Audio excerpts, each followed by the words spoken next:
told about happiness is wrong. We're taught that life is all about finding the one, building relationships, and never being alone. They say being alone is sad.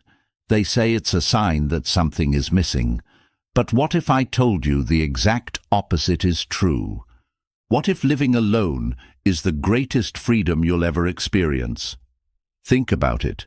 No compromises, no emotional roller coasters, no explaining why you need space. Just you, in full control of your life, your time, your peace. But here's the part no one talks about. Most people aren't afraid of being alone. They're afraid of facing themselves. They're scared of the silence because it forces them to confront who they really are without distractions. And that's where real growth begins. The ancient Stoics knew this secret. Marcus Aurelius, Epictetus, Seneca. They all believed that true strength comes from within, not from clinging to others. They didn't just tolerate solitude, they embraced it. They understood that the person who is most dangerous, the person who can't be controlled, is the one who doesn't fear being alone. Living alone isn't loneliness, it's liberation. It's the space where you build emotional resilience, sharpen your mental clarity, and become so self-reliant that no relationship can make or break you. It's where you stop seeking validation and start creating a life that's entirely your own. By the time you're done with this, you won't just see solitude differently, you'll crave it. Because once you taste the power of living life on your own terms, you'll never settle for less again. Are you ready to unlock the freedom that's been waiting for you all along? Let's dive in. Before we dive in, think about this. There's a quiet power that comes from not needing anyone, not out of bitterness or isolation, but from a deep-rooted sense of freedom that most people will never experience. It's the kind of freedom that isn't loud or flashy. It doesn't need to prove itself. It just exists, strong, steady, and unshaken by the chaos of the world. That's the freedom of solitude, and once you truly feel it, you'll wonder why you ever thought you needed anything else. The freedom of solitude isn't about cutting yourself off from the world. It's about discovering that you were never missing anything to begin with. It's the space where you meet the real you, not the version shaped by other people's expectations, not the watered-down version designed to fit into relationships, but the raw, authentic self that thrives when no one's watching. In solitude, you don't have to wear masks. There's no pressure to be entertaining, agreeable, or emotionally available to anyone but yourself. And that's where the magic happens. When you live alone, your time is entirely your own. You don't realize how much of your life is spent adjusting to others until you no longer have to. There's no need to compromise on plans, no awkward small talk when you'd rather be silent, and no guilt for prioritizing your own needs. You wake up when your body feels rested, not when someone else's alarm goes off. You eat when you're hungry, not when it's dinner time. You create a rhythm that flows naturally with your energy, not one dictated by someone else's schedule. But it goes deeper than just controlling your time. Solitude strips away the noise and distractions that come with constant interaction. It's like standing in a room after the music stops. Suddenly, you can hear your own thoughts clearly. You start to notice patterns in your thinking, feelings you've ignored, and dreams you've tucked away because life got too busy. This clarity isn't always comfortable. In fact, it can be downright unsettling at first. But discomfort is often the first sign that growth is happening. Without the constant pull of other people's opinions and emotions, you're left with the truth of who you are. And while that truth might be messy, it's also the foundation for real self-understanding.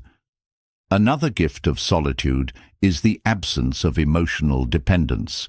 Relationships often create subtle habits of relying on others to regulate our emotions, seeking validation, reassurance, or distraction when things get tough. But when you live alone, you're forced to sit with your feelings, process them, and find your own way through. It's not always easy, but it builds a kind of emotional resilience that no relationship can offer. You learn that you're capable of handling sadness, stress, and even loneliness without falling apart. That's not coldness, it's strength. It's knowing that your emotional stability isn't tied to someone else's presence or approval. Solitude also redefines the concept of success and fulfillment. In relationships, it's easy to measure your worth through shared achievements, buying a house together, reaching milestones as a couple, or even just being seen as part of a unit. But living alone forces you to create your own definitions of success. What makes you feel accomplished when no one is watching? What brings you joy when there's no one to impress? These questions strip away the superficial markers of happiness and push you to find fulfillment in things that truly matter to you. And then there's the creativity that blooms in solitude. Without the constant chatter of external voices, your mind has the space to wander freely. You start noticing the world differently, the way the light changes throughout the day in your apartment, the rhythm of your own breathing, the quiet thoughts that come and go like waves. Creativity thrives in this kind of environment because it's not rushed, judged, or shaped by others. Whether it's writing, painting, cooking, or simply thinking deeply, solitude gives you the room to create without constraints. Financial freedom is another unexpected benefit. Relationships often come with shared expenses, compromises on spending habits, and financial dependencies that can feel restricting. When you live alone, you're in complete control of your finances. Every dollar you earn, spend, or save is a decision made solely for your benefit. There's a sense of security in knowing that your financial stability doesn't hinge on someone else's job, habits, or choices. You can budget according to your priorities, invest in what truly matters to you, and enjoy the freedom that comes from financial independence. But perhaps the most profound aspect of solitude is the relationship you build with yourself. We often talk about self-love as if it's a simple affirmation you repeat in the mirror, but real self-love is built through actions, through showing up for yourself consistently, especially when no one else is there to do it for you. It's in the way you take care of your space, the meals you prepare just for yourself, the routines you create that nourish your body and mind. Over time, solitude teaches you that you're not just capable of being alone, you're capable of thriving alone. This kind of freedom is rare because most people never give themselves the chance to experience it. They jump from one relationship to another, filling the silence with noise, the space with company, and their hearts with temporary comforts. But solitude isn't something to escape from. It's something to lean into.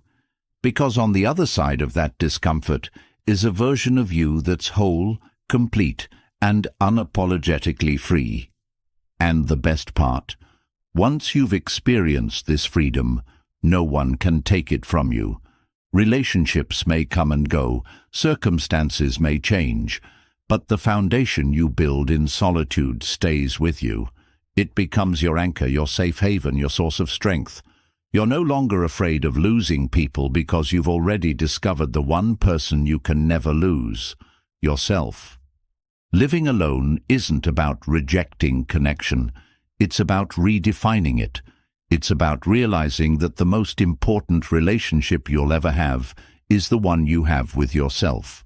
And when that relationship is strong, every other connection in your life becomes a choice, not a necessity. You're no longer clinging to people out of fear of being alone because you've already faced that fear and found freedom on the other side. In the end, solitude isn't empty. It's full of potential, full of peace, full of life. It's not a gap waiting to be filled. It's a space where you get to expand. And once you've expanded into that space, you'll understand why living alone doesn't just beat any relationship. It transcends it. Because it's not about having someone. It's about being someone. Someone whole, someone free, someone fearless. This is the essence of Stoic freedom. Not just surviving without others, but thriving because you've discovered that everything you need was within you all along. But the true power of solitude isn't just about the freedom it offers. It's not only about controlling your time, your space, or your energy.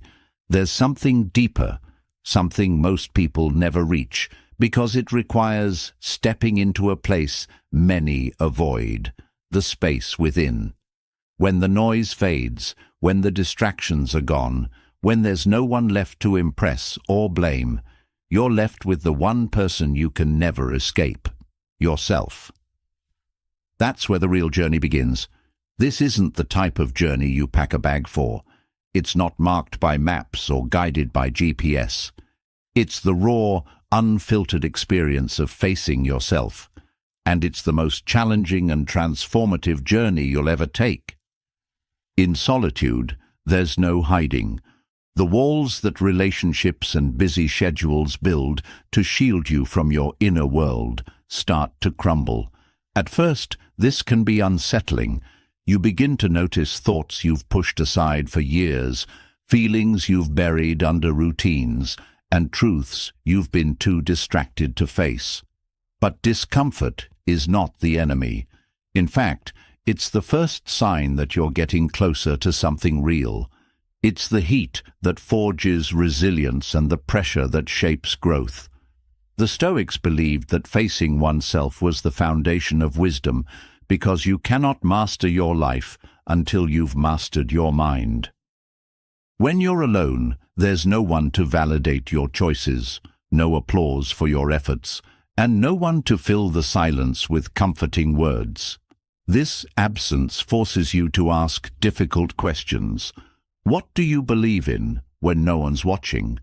What values guide your decisions when there's no external reward? These aren't questions that come with easy answers. They require honesty, vulnerability, and courage. The courage to sit with the parts of yourself that feel unfinished, uncertain, or even broken. And this is where solitude becomes your greatest teacher. In the quiet, you start to hear your own voice, not the one shaped by expectations or filtered through the lens of other people's opinions, but the voice that's been there all along, waiting to be heard. It's in this space that self-discovery happens, not through books, not through advice, but through the raw experience of being with yourself as you are, without judgment or distraction. The Stoics didn't just talk about self-awareness as a philosophical idea, they lived it as a daily practice. Marcus Aurelius, one of the most powerful men of his time, kept a journal, not to impress others, but to understand himself. He wrote not to teach, but to reflect. His words weren't meant for an audience, they were reminders to himself, raw and honest. That's the essence of facing yourself. It's not performative, and it's not for show. It's deeply personal, often messy, and profoundly liberating. In solitude, reflection becomes unavoidable. You start to notice patterns in your thoughts and behaviors. Maybe you realize you've been living on autopilot, making choices out of habit rather than intention. Maybe you uncover fears you've been avoiding, fear of failure, rejection, or even success. These realizations can be uncomfortable, but they're also the key to growth. You can't change what you refuse to see. Self-discovery isn't about finding something new. It's about uncovering what's always been there, hidden beneath layers of distraction. And as you peel back those layers, you begin to understand your emotions more clearly. Instead of reacting impulsively to anger, sadness, or frustration, you learn to sit with these feelings, to observe them without judgment. This emotional awareness is a form of mastery, not control in the sense of suppression, but control in the sense of understanding. The Stoics taught that we can't control what happens to us, but we can control how we respond. That response starts with self-knowledge. Through solitude, you also confront the illusions you've built about yourself. We all carry stories in our minds, narratives about who we are, what we're capable of, and what defines us. Some of these stories are empowering, but many are limiting. Maybe you've told yourself you're not good enough, not smart enough, or not strong enough. Maybe you've accepted labels others gave you without questioning them. Solitude gives you the space to challenge these narratives, to ask, is this really true? And more importantly, who would I be without this story? As you face yourself, you begin to separate your identity from your circumstances. You realize you're not your job, your relationship status, or your past mistakes.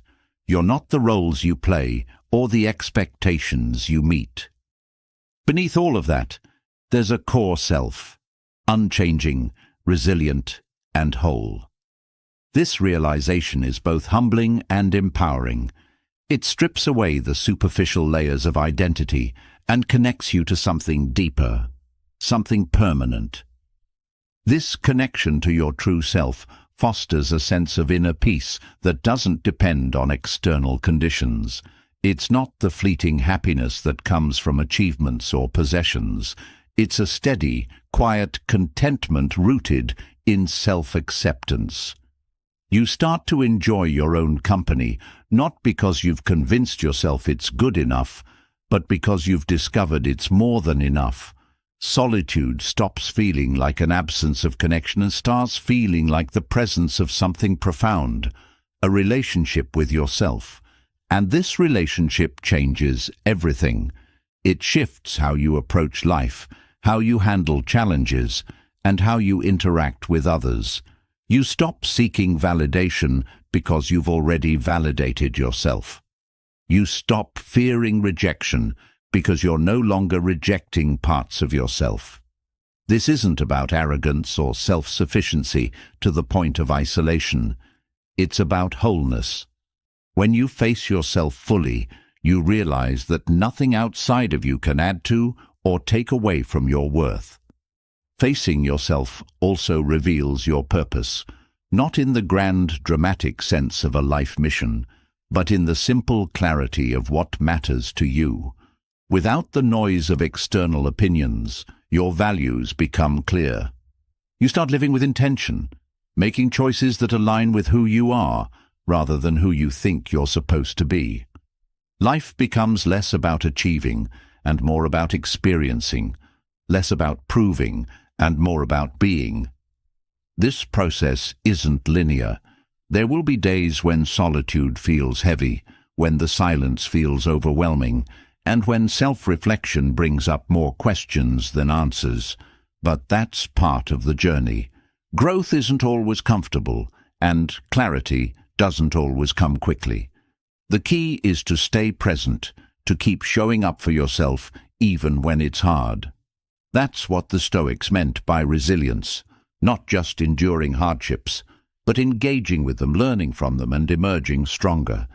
In the end, the Stoic journey of self-discovery and solitude isn't about reaching a destination.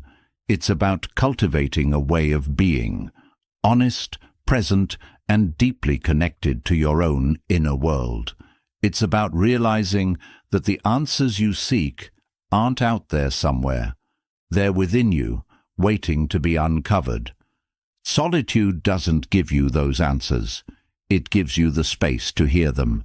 And once you've heard them, truly heard them, you'll never see yourself or your life the same way again, because you'll know that the person you've been searching for has been with you all along, not in the reflections of others, not in the roles you play, but in the quiet, undeniable truth of who you are when no one else is around. That's not loneliness, that's self-discovery. And it's the foundation for a life of freedom, purpose, and unshakable peace. When you finally face yourself, stripped of distractions and external noise, something profound happens. You begin to see things clearly, not just about who you are, but about what you truly need. And what you'll often find is that beneath all the layers of ambition, fear, and expectation, there's one thing your heart quietly longs for: peace. Not the temporary kind that comes from ticking off to-do lists or escaping on vacations, but a steady, unshakable calm that lives within you, unaffected by the outside world.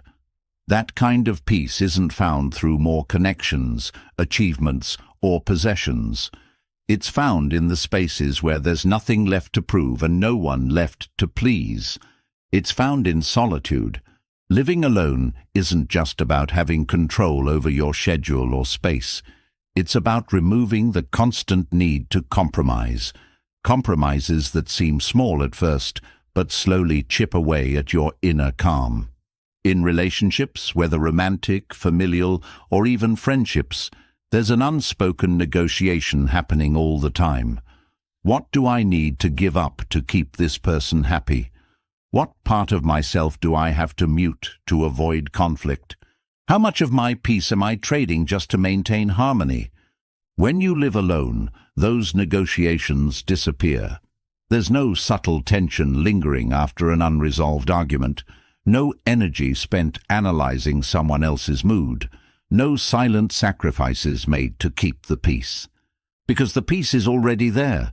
It's not something you have to work for. It's the natural state that surfaces when external demands fade away. Think about the mental space that opens up when you're not constantly managing other people's emotions. Relationships often require emotional labor, even the healthy ones.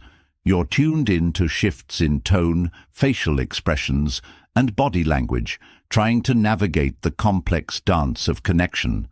But when you live alone, that bandwidth is freed.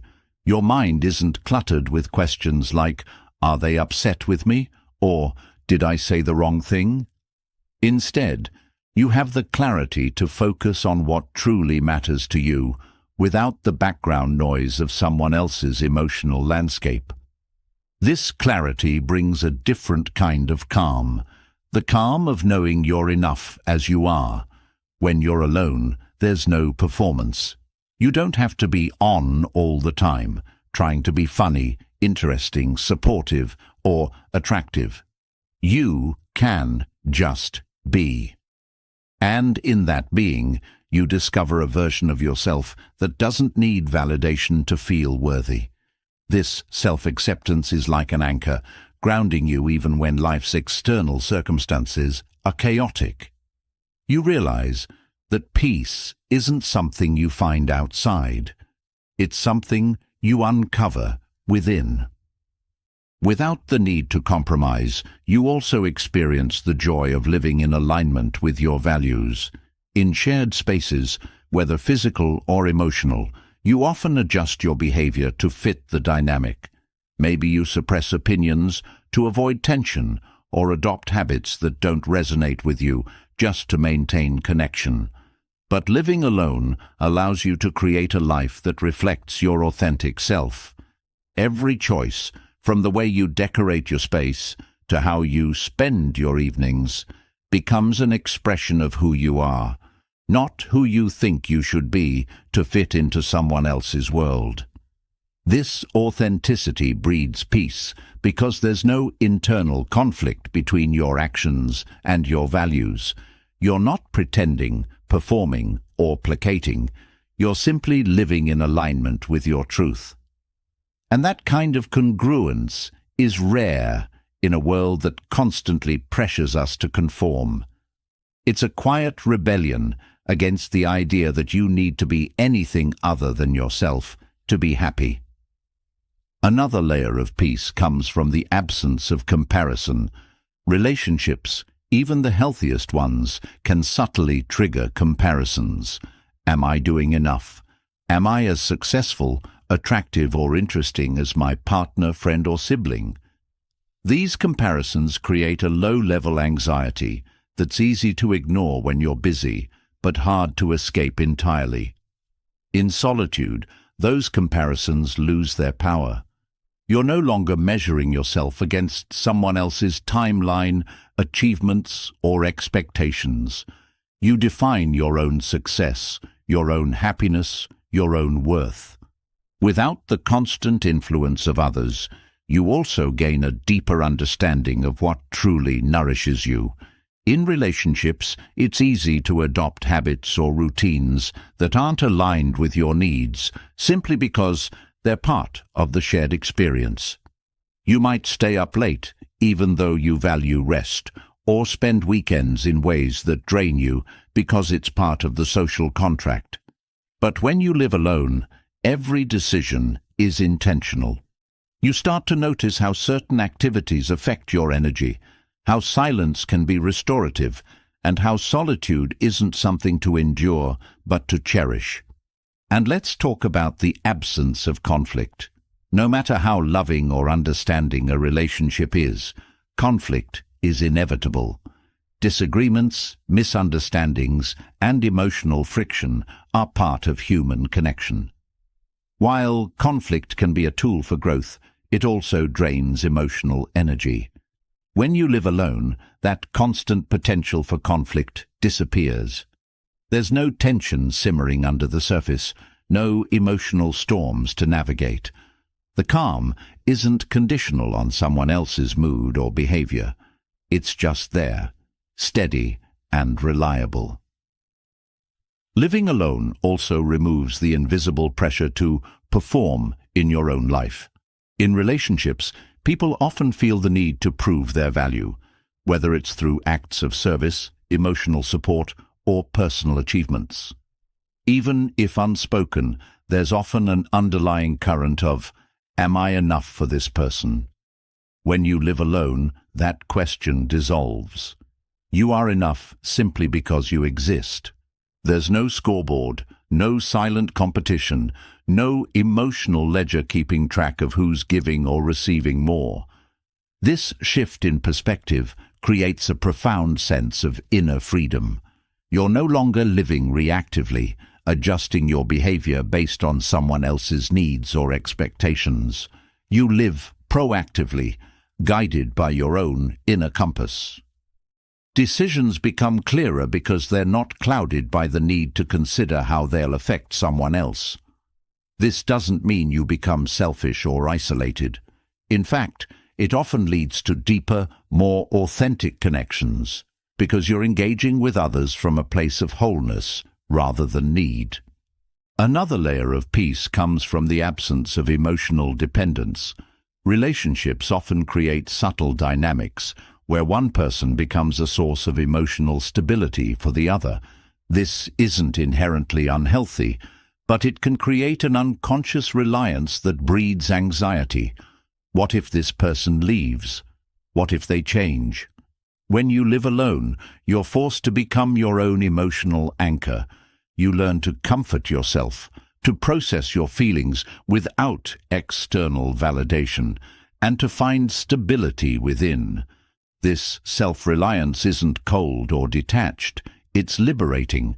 It allows you to engage with others from a place of genuine connection rather than fear of loss. Solitude also fosters a deeper connection to the present moment. In relationships, especially romantic ones, there's often a focus on the future, planning, hoping, worrying.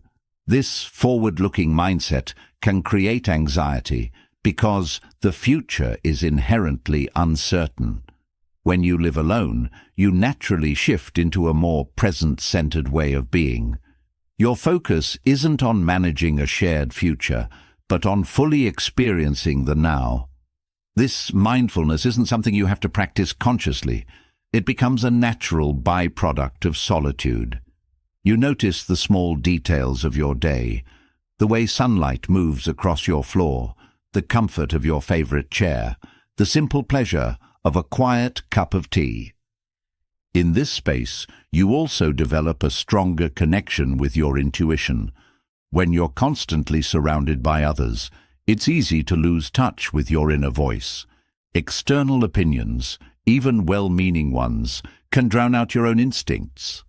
But in solitude, that voice grows louder and clearer. You start to trust yourself more, to make decisions based on what feels right for you rather than what's expected. This self-trust is a powerful source of peace because you no longer second-guess your path. You know that you're guided by your own inner wisdom, not the shifting opinions of the world around you. Ultimately, the peace that comes from living alone isn't fragile. It's not dependent on circumstances, other people, or external achievements. It's a deep, steady undercurrent that runs through your life, grounding you even when things get hard. It doesn't mean you'll never feel lonely, sad, or anxious, but it does mean you'll have a solid foundation to return to, a quiet place within yourself that no one can disturb. This kind of peace isn't flashy or dramatic. It doesn't announce itself with grand gestures or life-changing epiphanies. It's subtle, like the gentle rhythm of your own breath. But once you've felt it, truly felt it, you'll realize it's the most valuable thing you've ever owned. And the best part? It was never something you had to find out there. It was within you all along, just waiting for the noise to fade so it could finally be heard. When you discover the deep, unwavering peace that solitude brings, it doesn't just soothe your mind. It plants something within you. A quiet realization grows. You are capable of standing on your own. That calm you've found isn't just the absence of noise or conflict. It's the early signs of something stronger taking root: self-reliance. Peace without compromise is beautiful, but it becomes even more powerful when it's backed by an unshakable foundation. That's where self-reliance steps in. It's not about rejecting help or isolating yourself from the world. It's about building a life where your sense of security, purpose, and confidence isn't tied to anyone or anything outside of you. At its core, self-reliance is the ability to trust yourself completely, to know that no matter what life throws your way, you have what it takes to handle it. This isn't just about surviving tough times. It's about thriving because you've built inner resources so strong that external circumstances can't easily shake you. The Stoics understood this deeply. They believed that true freedom comes not from controlling the world around you, but from mastering the world within you. When you rely on yourself, you're no longer vulnerable to the chaos of life because your strength comes from a place no one else can touch. Self-reliance starts with responsibility, not the heavy, burdensome kind that feels like a weight on your shoulders, but the kind that liberates you. Taking responsibility for your own life means you stop waiting for someone to save you, fix you, or make things easier.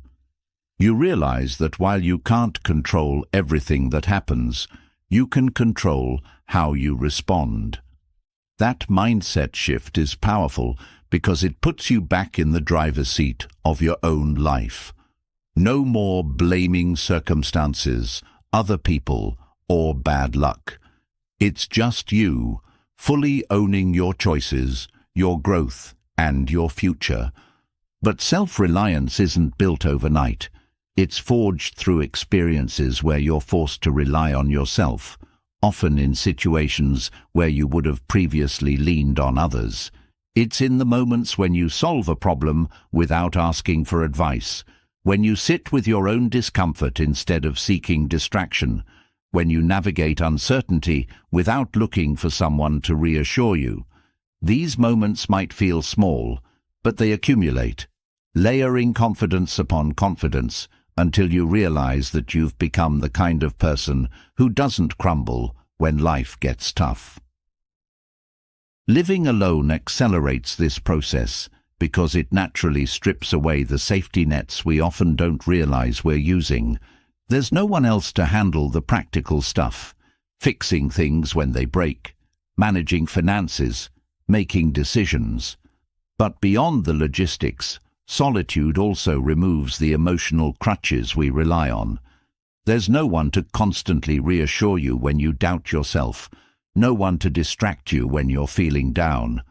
At first, this can be challenging, but with time, it becomes empowering because you start to see that you can handle more than you thought. Financial independence is one of the most tangible aspects of self-reliance. When you live alone, every financial decision is yours. You're responsible for budgeting, saving, and making sure your needs are met. This can feel overwhelming, but it's also incredibly freeing. You learn to manage money not out of fear, but out of respect for your own stability.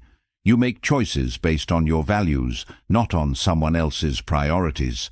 This financial autonomy reinforces the idea that you don't need to depend on anyone else for your security, which is a powerful realization in a world that often ties financial stability to relationships or external success. Emotional self-reliance is equally important. It's the ability to regulate your own emotions without needing constant validation or support from others. This doesn't mean you never seek help. It means you're capable of sitting with your feelings, understanding them, and working through them on your own.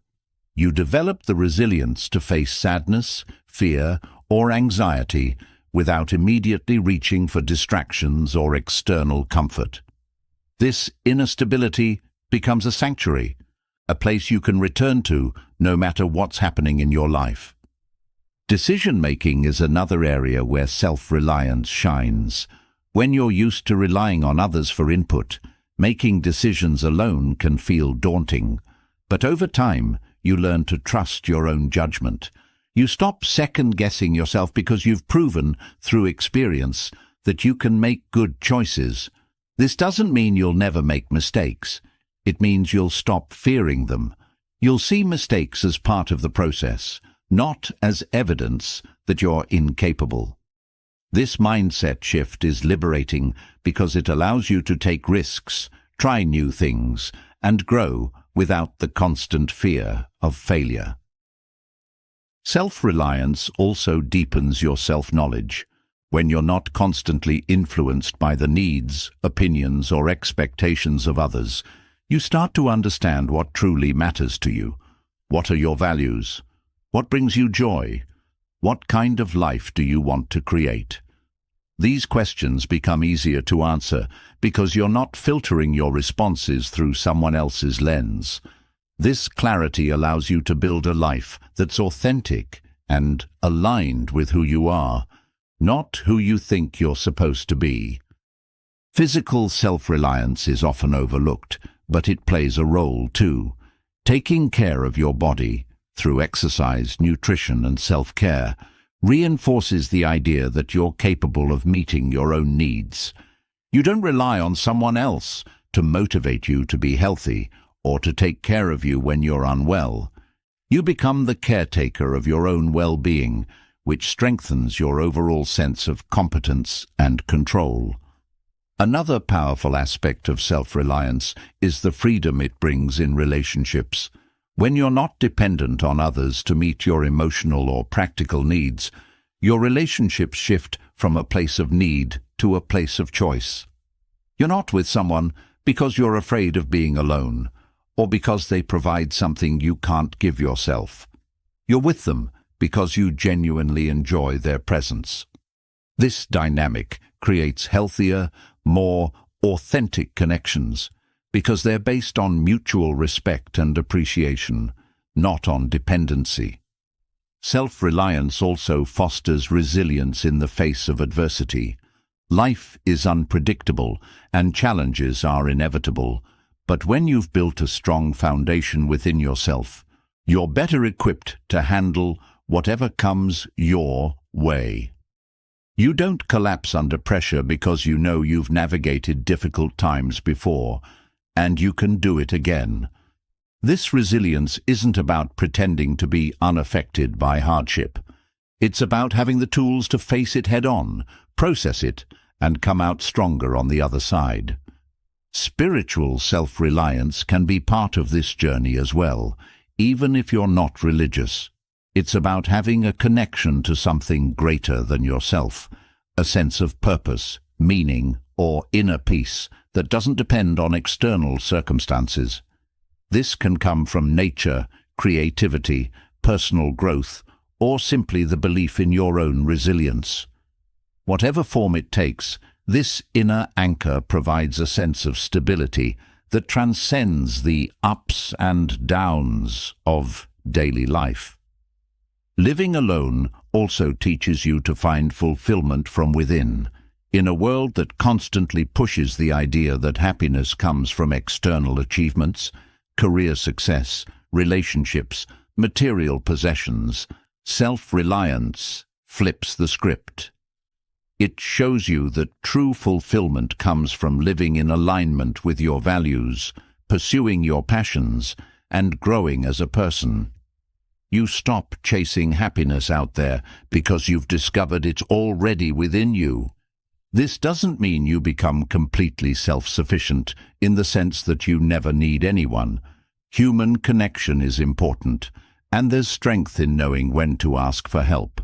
But the difference is that you're not dependent on others for your sense of self.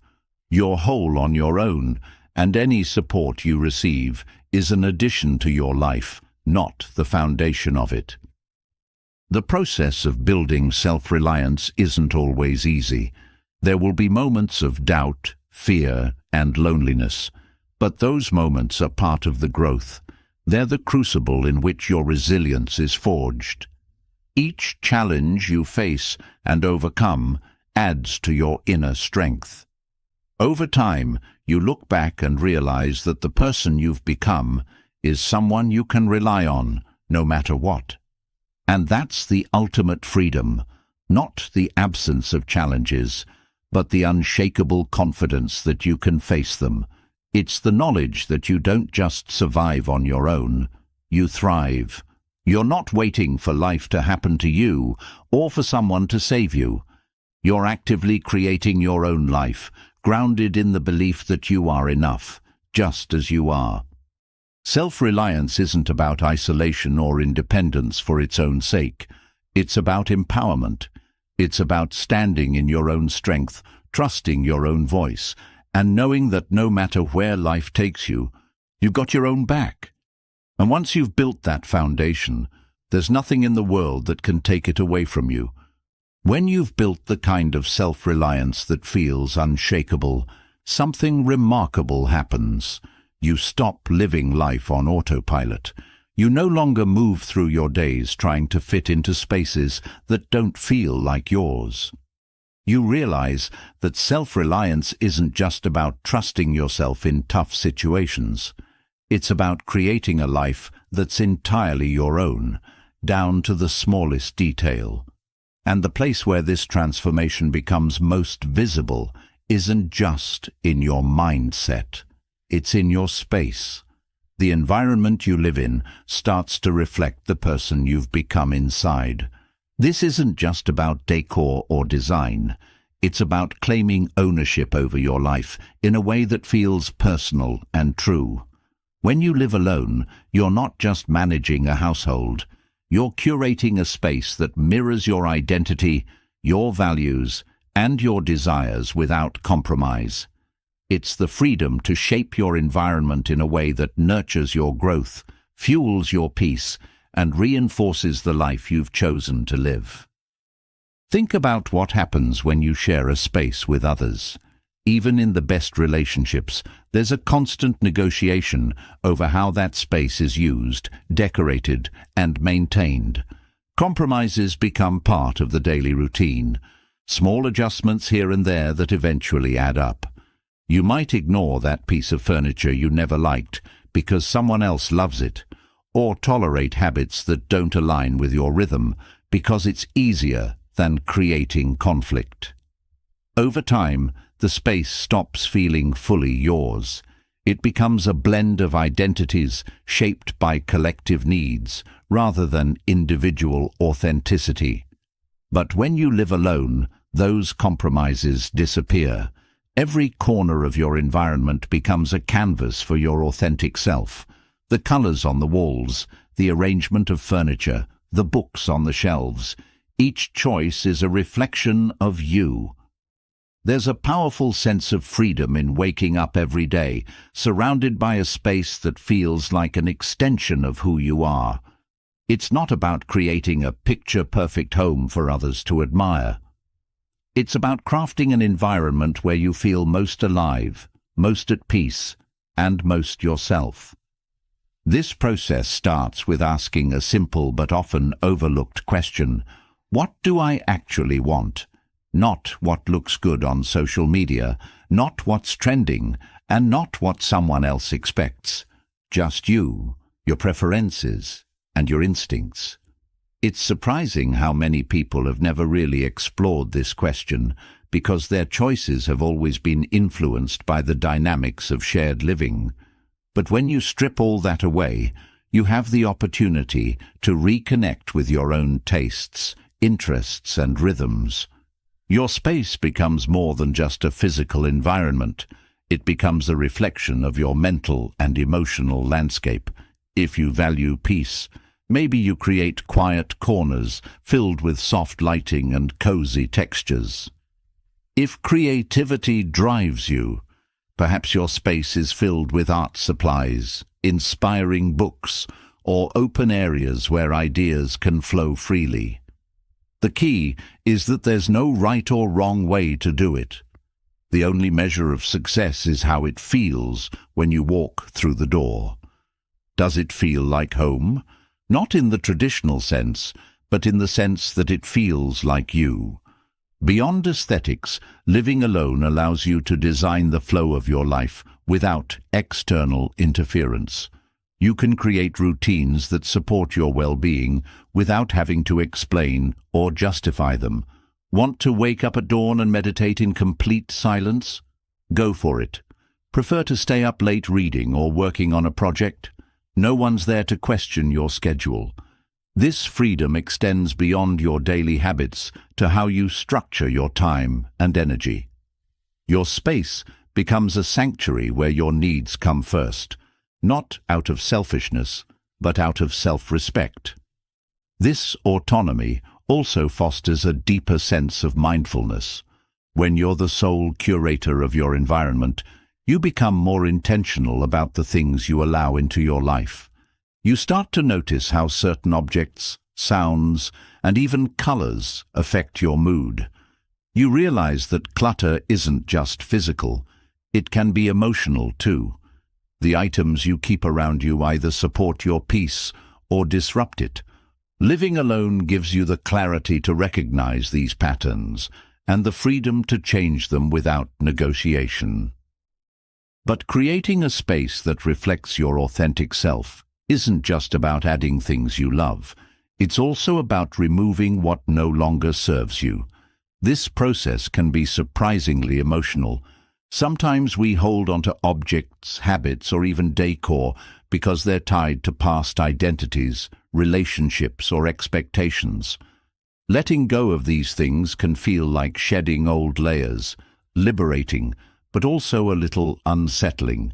Yet, it's in this process of release that you make room for something new, a space that supports who you are now, not who you used to be. As you cultivate this environment, you'll notice that your space starts to influence how you feel about yourself. It's a feedback loop. The more your surroundings reflect your authentic self, the more grounded and confident you feel. This isn't about materialism or perfectionism. It's about alignment. When your external environment matches your internal values, there's a sense of harmony that's hard to describe, but impossible to ignore. Your space becomes a silent affirmation of your identity, a constant reminder that you're living life on your own terms. And here's the unexpected gift. When you create a life that reflects your authentic self, It changes how you show up in the world. You no longer feel the need to perform, to prove, or to pretend. You carry the energy of your space with you, calm, confident, and unapologetically you. This authenticity becomes magnetic, not because you're trying to attract attention, but because people are drawn to the rare energy of someone who's comfortable in their own skin. This doesn't mean your space or your life needs to be flawless. Authenticity isn't about perfection. It's about honesty. It's okay if your home is a work in progress because, in many ways, so are you. What matters is that it's a reflection of your journey, not a curated display for others. The chipped mug you love because it holds memories, the stack of books you're halfway through, the artwork that speaks to you even if no one else gets it. These are the things that make your space feel alive. They're markers of a life that's being lived, not just staged. Living alone also teaches you to find comfort in solitude because your environment becomes a companion in its own way. The quiet isn't empty. It's filled with your presence. You're not coming home to an absence. You're coming home to yourself. This shift in perspective transforms solitude from something to be endured into something to be celebrated. You realize that loneliness isn't about the absence of people. It's about the absence of connection to yourself, to your space, to your life. When those connections are strong, solitude feels expansive, not isolating. Your space becomes a mirror, reflecting not just who you are, but who you're becoming. It evolves with you, adapting to new insights, experiences, and phases of growth. There's freedom in knowing you can rearrange your furniture, repaint your walls, or completely reinvent your environment whenever you feel like it, without needing anyone's permission. This fluidity reminds you that you're not static either. You're allowed to change, to grow, to outgrow. Your space becomes a living testament to your personal evolution. And perhaps the most powerful realization is this: when you create a life that reflects your authentic self, you no longer seek external validation to feel whole. Your space holds the evidence of your choices, your values, and your growth. It's a sanctuary that doesn't just protect your peace, it amplifies it. You don't need someone else's approval because you've already given it to yourself in the quiet details of how you've chosen to live. This autonomy doesn't mean closing yourself off from others. In fact, it often leads to richer, more meaningful connections because you're engaging with people from a place of completeness, not need. You're not looking for someone to fill a void because there is no void. Your life is full of your own presence, your own purpose, your own authenticity. In the end, creating a life that reflects your authentic self isn't about having the perfect space. It's about creating an environment where you feel free to be exactly who you are, without compromise. It's about waking up every day in a space that feels like an extension of your soul, a place where your values, your passions, and your peace coexist effortlessly. And once you've experienced that, you'll never settle for anything less. Not in your space, not in your life, and definitely not in yourself. When you create a life that reflects your authentic self, something shifts deep within. It's not just about having control over your space or your routine. It's about the inner freedom that comes from no longer shaping your identity around the expectations of others. But there's an even deeper layer to this freedom, one that holds the key to true emotional strength, emotional independence. Because while living authentically gives you external freedom, emotional independence is what keeps you steady on the inside, no matter what's happening around you. Most people are taught to believe that emotional attachment is the ultimate goal, that love, connection, and belonging are about merging your emotions with someone else's, depending on them for comfort, validation, and happiness. But here's the truth. Relying on someone else for emotional stability is like building a house on shifting sand. It might hold up for a while, but eventually the ground will move. People change, relationships evolve, and life happens. If your sense of peace is tied to someone else's presence, approval, or affection, you're always one step away from losing it. Emotional independence isn't about rejecting connection. It's about building a foundation so strong that you can enjoy relationships without being defined by them. It's the ability to feel deeply, to love fully, and to connect authentically, without losing yourself in the process. This doesn't mean you stop caring.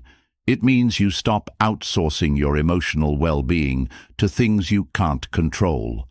The difference between emotional independence and emotional attachment is subtle but powerful. Emotional attachment often comes with invisible strings, expectations, fears, and the belief that your happiness depends on someone else's behavior. You might find yourself walking on eggshells, afraid to upset the balance because you've tied your sense of worth to the relationship. This creates anxiety because deep down, you know you don't have full control over the situation. You can't control how someone feels about you, how they treat you, or whether they'll always be there. On the other hand, emotional independence frees you from this anxiety. It's the calm that comes from knowing that while you can't control everything, you can always control yourself. Your happiness isn't fragile because it's not built on something or someone that can be taken away. It's built on self-awareness, resilience, and the ability to meet your own emotional needs. This doesn't mean you never feel sad, hurt, or disappointed. It means you don't crumble when you do. One of the most liberating aspects of emotional independence is how it changes your relationships. When you're not dependent on someone else to feel whole, you stop seeing people as emotional lifelines. You don't need constant reassurance or attention to feel secure. This creates healthier dynamics because you're engaging with others from a place of choice, not need. You're not afraid of being alone because you know you're already complete. This shifts the focus from, how can this person make me feel better, to, how can we grow and support each other without losing ourselves?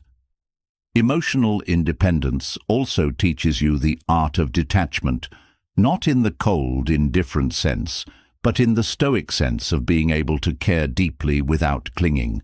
You can love someone and still let them go, if that's what's best for you or for them. You can experience loss without it destroying your sense of self, because you've cultivated an internal source of stability. This doesn't mean you avoid grief or pain. It means you move through it with grace, knowing that your emotions are part of you, but they don't define you. At the heart of emotional independence is self-trust. When you rely on others to manage your emotions, it's often because you don't fully trust your own ability to handle them. But the more you practice sitting with your feelings, without distraction, without numbing, without immediately reaching for someone else to fix it, the more you realize that you're capable of navigating even the most intense emotions. This self-trust becomes a quiet confidence that carries you through life's ups and downs. Another key aspect of emotional independence is learning to validate your own experiences.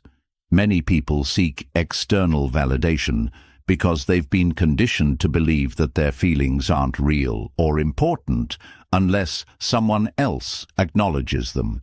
But the truth is, your emotions are valid simply because you feel them.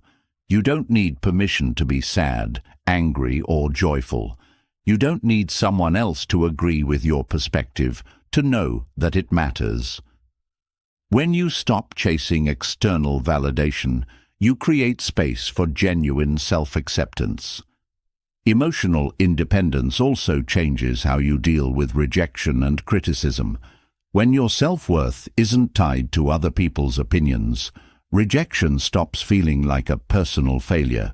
It's just information, feedback about someone else's preferences, circumstances, or perceptions, none of which diminish your inherent value. This doesn't mean you become immune to hurt feelings. It means you don't let those feelings define you. You experience them, process them, and move forward with your sense of self intact. Another benefit of emotional independence is the clarity it brings to your decision-making. When you're not driven by the fear of disappointing others or the need for approval, you make choices that align with your values, not just what will make people like you. This authenticity attracts the right people into your life, those who respect you for who you are, not for who you pretend to be. It also helps you set boundaries without guilt, because you're not responsible for managing other people's emotions at the expense of your own well-being. Emotional independence fosters resilience because it teaches you that emotions, no matter how intense, are temporary. They come and go like waves. When you stop fighting them or trying to control them, you realize that you're not at the mercy of your feelings. You're the ocean, not the wave.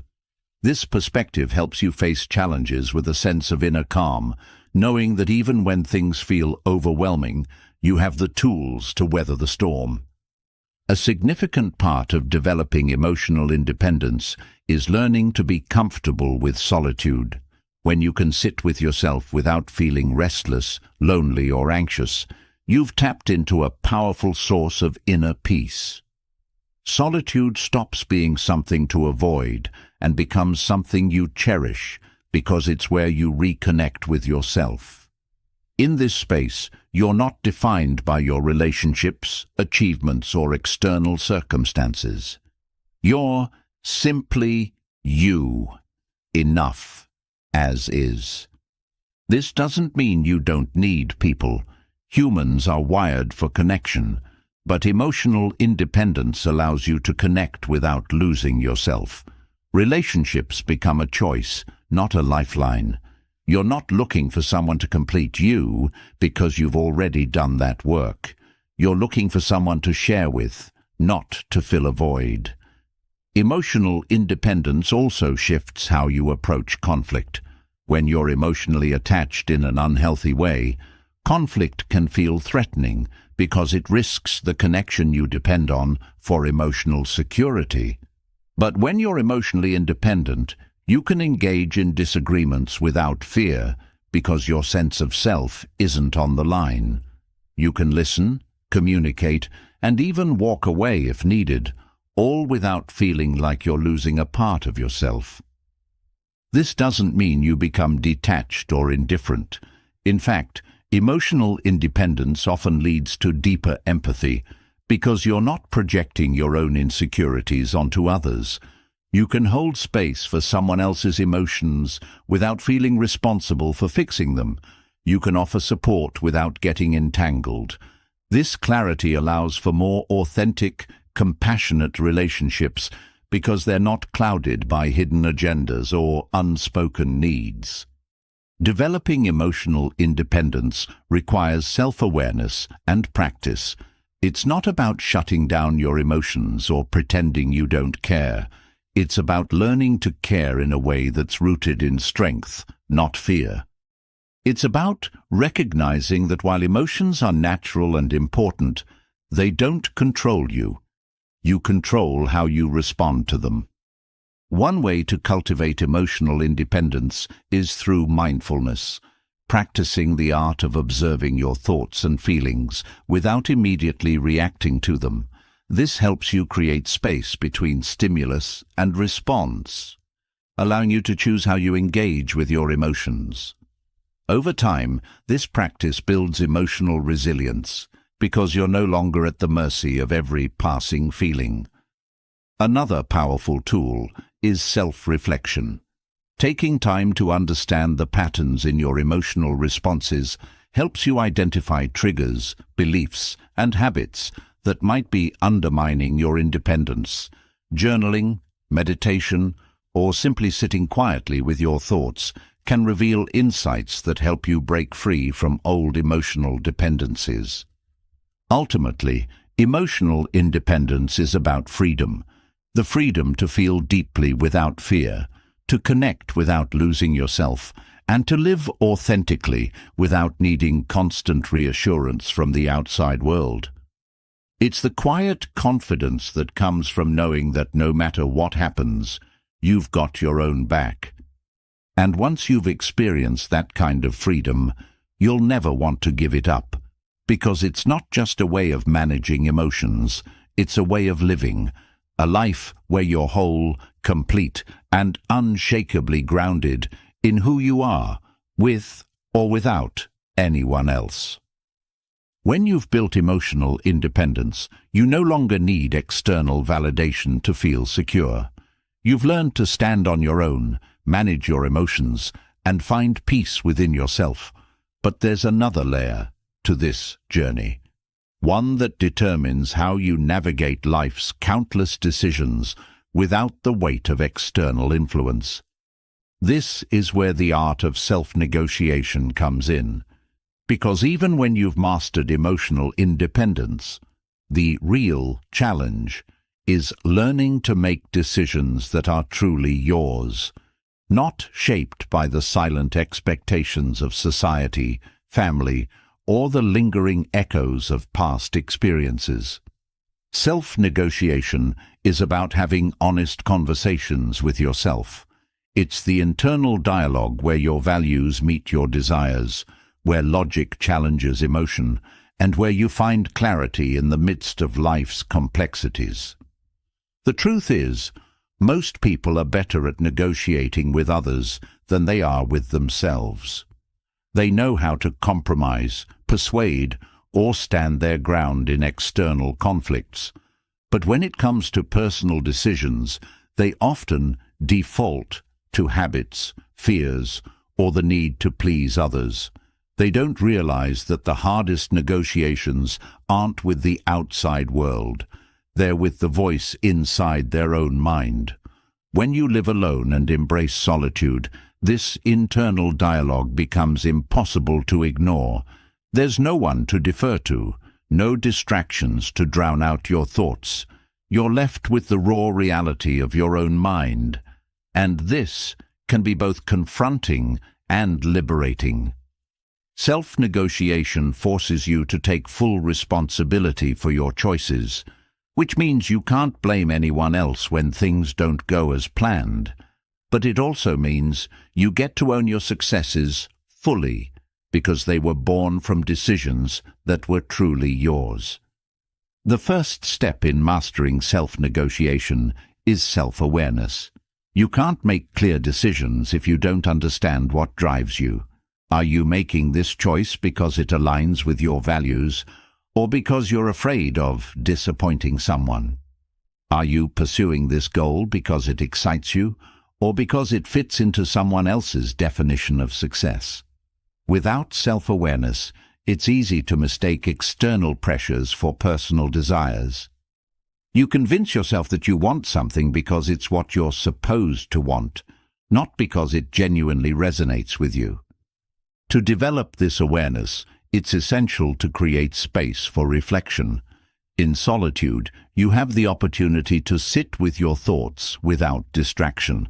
This doesn't mean overthinking every detail or getting stuck in analysis paralysis. It means observing your thoughts, noticing patterns, and questioning assumptions. Why do you believe this is the right path? What fears are influencing your decision? What would you choose if no one else's opinion mattered? These questions cut through the noise and bring you back to your own inner compass. Another critical element of self-negotiation is learning to balance emotion and logic. Many people swing to extremes. They either make impulsive decisions based solely on feelings, or they overanalyze to the point of inaction. The key is not to suppress emotion or dismiss logic, but to create a dialogue between the two. Your emotions provide valuable information about what matters to you, while your logic helps you evaluate the consequences and feasibility of your choices. Self-negotiation is about letting both voices be heard and finding a decision that honors both your heart and your mind. One technique that can be powerful in self-negotiation is reframing your internal dialogue. Instead of thinking in terms of should and have to, shift to choose to and want to. This simple change in language reminds you that you're the one in control. You're not a passive participant in your life. You're the one steering the ship. Even when circumstances are beyond your control, you still get to choose how you respond. This mindset shift can be incredibly freeing because it reinforces the idea that you are not a victim of your circumstances. You are the author of your story. Another important aspect of self-negotiation is recognizing when fear is disguising itself as logic. Fear is a master of disguise. It often shows up as practical concerns or rational thinking, convincing you to play it safe, avoid risks, or stick with the familiar. But growth rarely happens in your comfort zone. Part of effective self-negotiation is learning to identify when fear is holding the pen and deciding whether it deserves that power. This doesn't mean recklessly ignoring all risks. It means evaluating whether the fear is genuinely protecting you from harm or just protecting you from discomfort. Setting clear personal values is another foundation of strong self-negotiation. When you're clear on what matters most to you, decisions become easier because you have a framework to guide you. Your values act like a compass, pointing you in the right direction even when the path ahead feels uncertain. For example, if you value freedom, you'll likely make different career or relationship choices than someone who values security above all else. Without this clarity, it's easy to get lost in the opinions and expectations of others. One of the challenges of self-negotiation is dealing with internal conflict. It's normal to feel torn between competing desires, wanting stability but also craving adventure, seeking connection but needing independence. The goal isn't to eliminate these conflicts, but to understand them. What are these opposing desires trying to tell you? Often, they're not mutually exclusive. There's a way to honor both sides if you're willing to look deeper and find creative solutions. Another trap to watch out for is perfectionism. Many people delay decisions because they're waiting for the perfect choice, the one with no risks, no downsides, and guaranteed success. But that choice rarely exists. Part of self-negotiation is accepting that every decision comes with trade-offs. Instead of chasing perfection, focus on what's good enough based on your current priorities and information. This doesn't mean settling for less. It means recognizing that progress often matters more than perfection. Self-negotiation also involves setting boundaries with yourself. It's easy to fall into habits that undermine your goals because you haven't clearly defined what's non-negotiable. Whether it's managing your time, maintaining your health, or sticking to personal commitments, boundaries aren't just about how you interact with others. They're about how you hold yourself accountable. Living alone makes this even more important because there's no external structure forcing discipline. You have to be both the architect and the builder of your life. Another layer of self-negotiation is learning to differentiate between instinct and impulse. Instinct is a deep, often quiet knowing that aligns with your core values and long-term goals. Impulse, on the other hand, is reactive and driven by immediate emotions or external triggers. The challenge is that they can feel similar in the moment. One way to tell the difference is to create space between the urge to act and the action itself. If the feeling fades with time, it was likely an impulse. If it remains steady, even after reflection, it's probably instinct. Decision fatigue is another factor that can cloud self-negotiation. When you're constantly faced with choices, big or small, it can drain your mental energy and lead to poor decisions. One strategy to combat this is to simplify your life wherever possible. Create routines for the mundane stuff so you can conserve your decision-making power for what really matters. This isn't about rigid discipline, but about being strategic with your mental resources. Self-negotiation also means being honest about your motivations. Sometimes we convince ourselves that we're making a decision for one reason when the real motivation is something we'd rather not admit.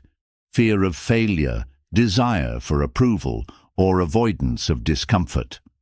Radical honesty with yourself can be uncomfortable, but it's essential for making choices that truly align with who you are.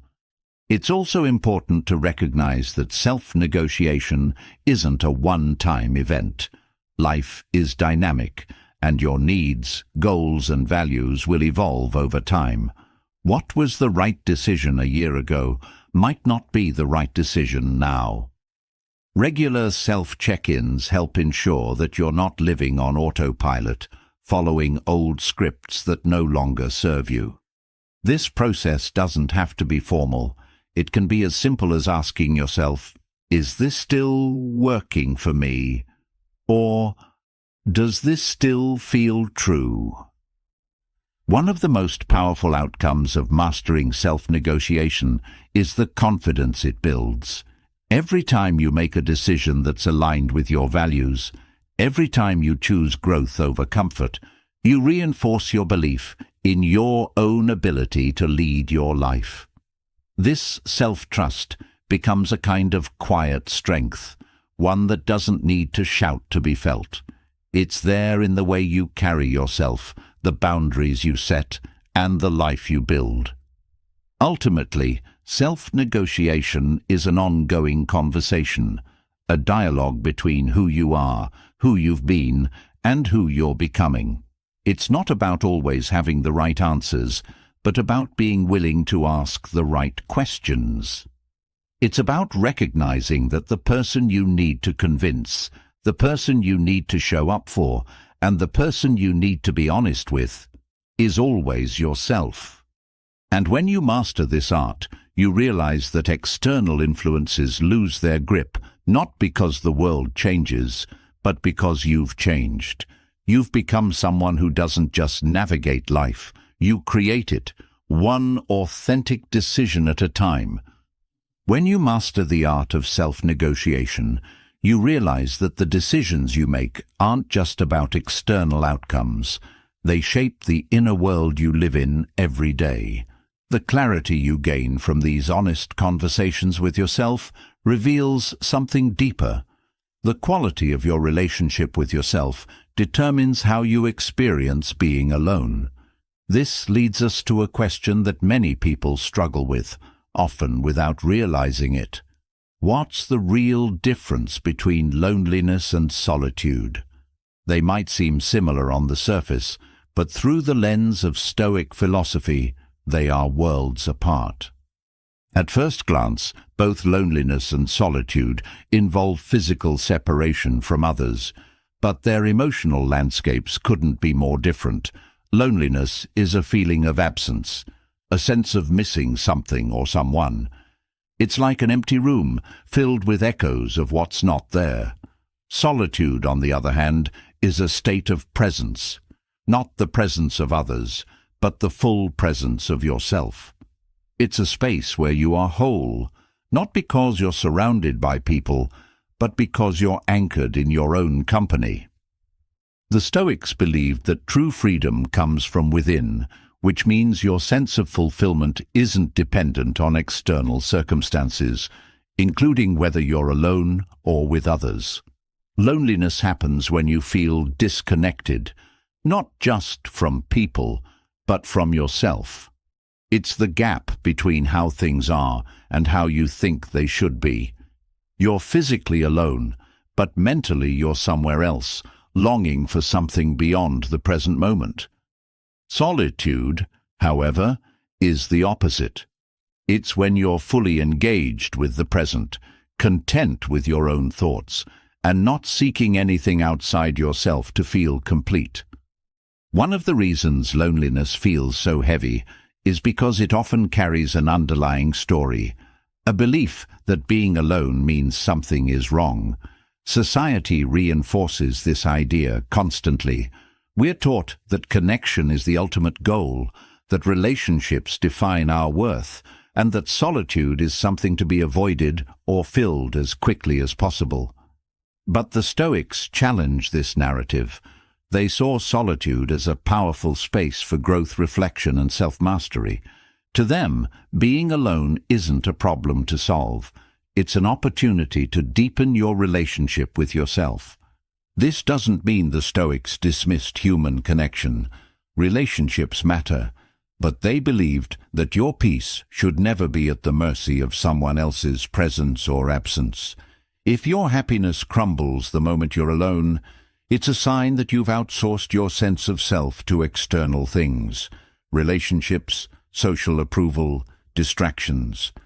The goal isn't to avoid relationships, but to engage with them from a place of wholeness, not dependency. Understanding this difference starts with recognizing that loneliness is an emotional reaction, while solitude is a chosen mindset. You can feel lonely in a crowded room if you're disconnected from yourself. Conversely, you can feel deeply connected and fulfilled while sitting alone in silence. The key is where your focus lies. Loneliness fixates on what's missing. Solitude appreciates what's present. One of the reasons solitude can be so powerful is because it strips away distractions. In the noise of daily life, it's easy to lose sight of your own thoughts and feelings. You're constantly reacting to people, situations, notifications. Solitude offers a rare pause. It's a space where you can hear yourself think without external interference.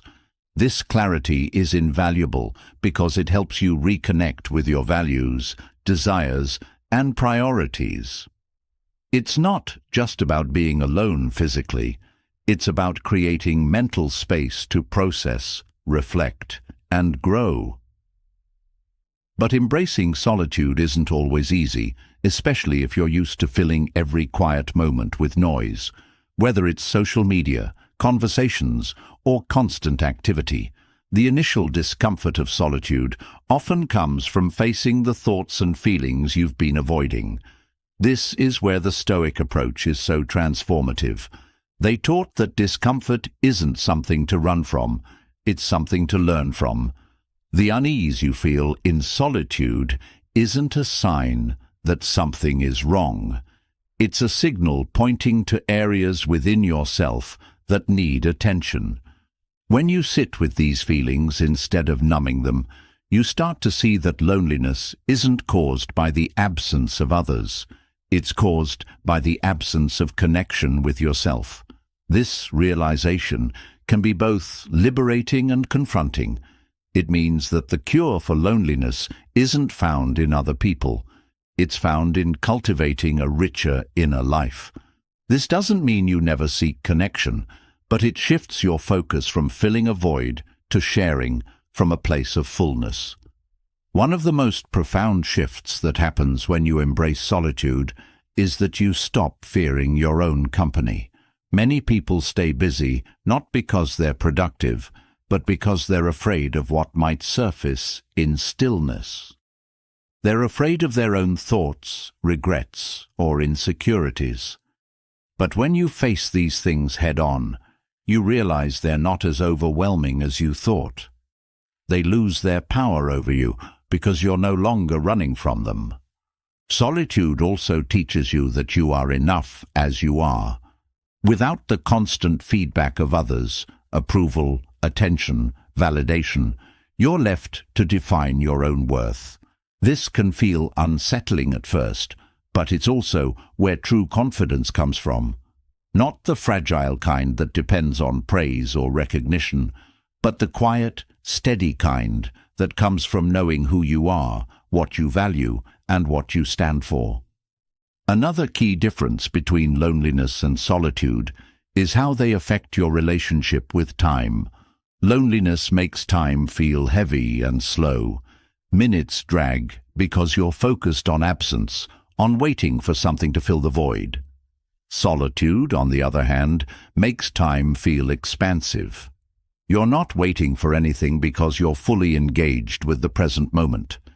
Activities that might seem mundane, reading, walking, reflecting, become meaningful because you're doing them with intention, not just to pass the time. The Stoics also believed that solitude is where true wisdom is cultivated. When you're constantly surrounded by noise, literal or metaphorical, it's hard to hear your own insights.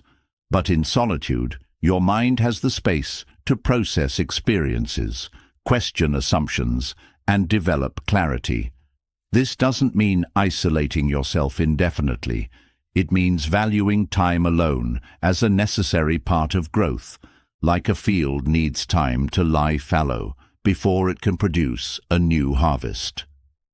Another powerful aspect of solitude is that it strengthens your emotional resilience. When you're comfortable being alone, you're not afraid of it. You don't panic when relationships change or when social plans fall through because your well-being doesn't depend on external circumstances. This doesn't make you cold or detached. It makes you grounded. You can engage in relationships from a place of genuine connection, not from a fear of being alone. Solitude also fosters creativity because it allows your mind to wander without distraction. Some of the greatest works of art, literature, and philosophy were born from periods of deep solitude. This isn't just about having time to focus, it's about creating mental space where new ideas can emerge. When you're not constantly consuming information or reacting to others, your mind has room to explore, imagine, and create. But perhaps the most beautiful gift of solitude is that it teaches you to be your own best companion. You stop looking for someone else to complete you because you realize you're already whole. This doesn't mean you never feel lonely. Loneliness is a natural emotion that can surface even in the most fulfilled life. But when it does, you know how to sit with it, understand it, and move through it without believing that something is wrong with you. The Stoics taught that external circumstances don't define your peace. Your mindset does. This applies to solitude as much as anything else. The question isn't, are you alone? The question is, how do you relate to your own company? When you cultivate a mindset that sees solitude as an opportunity rather than a punishment, you transform your experience of being alone. It becomes a sanctuary, not a prison. This shift doesn't happen overnight. It's a practice like any other form of personal growth. It starts with small moments, choosing to sit in silence instead of reaching for your phone, taking a walk without headphones, reflecting on your thoughts without judgment. Over time, these moments build a deeper sense of connection with yourself, one that doesn't waver based on who is or isn't around. And the irony is, the more comfortable you become with solitude, the richer your relationships with others become. You're not connecting out of neediness or fear of being alone. You're connecting from a place of authenticity and abundance. You don't lose yourself in relationships because you've already found yourself in solitude. In the end, loneliness is a feeling, but solitude is a skill. It's a mindset you can cultivate, a space you can return to, no matter what life throws your way. And through the Stoic lens, solitude isn't just the absence of others. It's the presence of you, fully, deeply, unapologetically you. When you finally understand the difference between loneliness and solitude, you realize how much power comes from being fully at peace with yourself. That kind of inner stability makes it clear. True freedom doesn't just come from emotional independence, it also comes from financial freedom. Because while emotional independence lets you stand strong in your own mind, financial freedom lets you stand strong in the world. It's the difference between making choices because you want to and making them because you have to. It's not about being rich. It's about having control over your life without needing to compromise who you are just to survive. Money affects every part of our lives, whether we like it or not. And when you rely on relationships for financial security, it creates invisible chains. Decisions influenced by someone else's approval, opportunities missed because you fear upsetting the balance, staying in situations you've outgrown because leaving feels too risky. But when you master your money, those chains break. You don't have to settle. You don't have to tolerate environments, people, or routines that drain you. You're free to walk away from anything that doesn't align with your values, because your survival doesn't depend on someone else's resources. Financial freedom isn't about having endless wealth. It's about having enough to meet your needs, support your goals, and create the life you want on your own terms. It's the confidence of knowing that you can cover your bills, manage emergencies, and invest in your future without needing to ask for help or sacrifice your autonomy. And the beautiful thing about financial freedom is that it doesn't matter where you start. It's not just for people with high-paying jobs or fancy degrees. It's for anyone willing to be intentional, disciplined, and strategic with their resources. The first step toward financial freedom is awareness. You can't control what you don't understand. A lot of people avoid looking closely at their finances because it feels overwhelming or uncomfortable. But ignorance is expensive. Every dollar you don't track, every habit you don't question, every assumption you don't challenge adds up over time. Financial freedom starts with getting brutally honest about where you are. What are your income sources? What are your expenses? Where is your money actually going? Not where you think it's going, but where it really goes. This clarity isn't about judgment or shame. It's about taking ownership. Once you have that awareness, the next step is creating a plan. Financial freedom doesn't happen by accident. It's built through intentional choices, day after day. That means setting clear goals, whether it's building an emergency fund, paying off debt, investing for the future, or simply creating enough cushion to feel secure. But goals alone aren't enough. You need systems to support them. Budgets, automatic savings, tracking tools. These aren't restrictive rules. They're tools that help you direct your money with purpose. A common barrier to financial freedom is the belief that you need more income to be secure, and while increasing your earnings can help, it's not the whole picture. It's not just about how much you make. It's about how you manage what you have. There are people with six-figure salaries who live paycheck to paycheck because they spend without intention. And there are people with modest incomes who build wealth because they're disciplined and strategic. The key isn't just earning more, it's making sure your spending aligns with your values and goals. One of the most empowering shifts you can make is to view money not as a source of stress or fear, but as a tool for freedom. Money isn't good or bad. It's neutral. It's a resource that gives you options. When you frame it this way, financial decisions become less about deprivation and more about empowerment. Saving isn't about denying yourself pleasure. It's about buying your own freedom. Budgeting isn't about restriction. It's about control. Deciding where your money goes instead of wondering where it went. Living alone can accelerate your path to financial freedom because it forces you to take full responsibility for your resources. There's no safety net of a partner's income, no shared expenses to soften the blow if something goes wrong. At first, this can feel daunting, but it's also incredibly liberating because it shows you what you're capable of. When you manage your own money successfully, you build a kind of self-trust that spills over into every other area of your life. You stop seeing yourself as fragile and start seeing yourself as capable.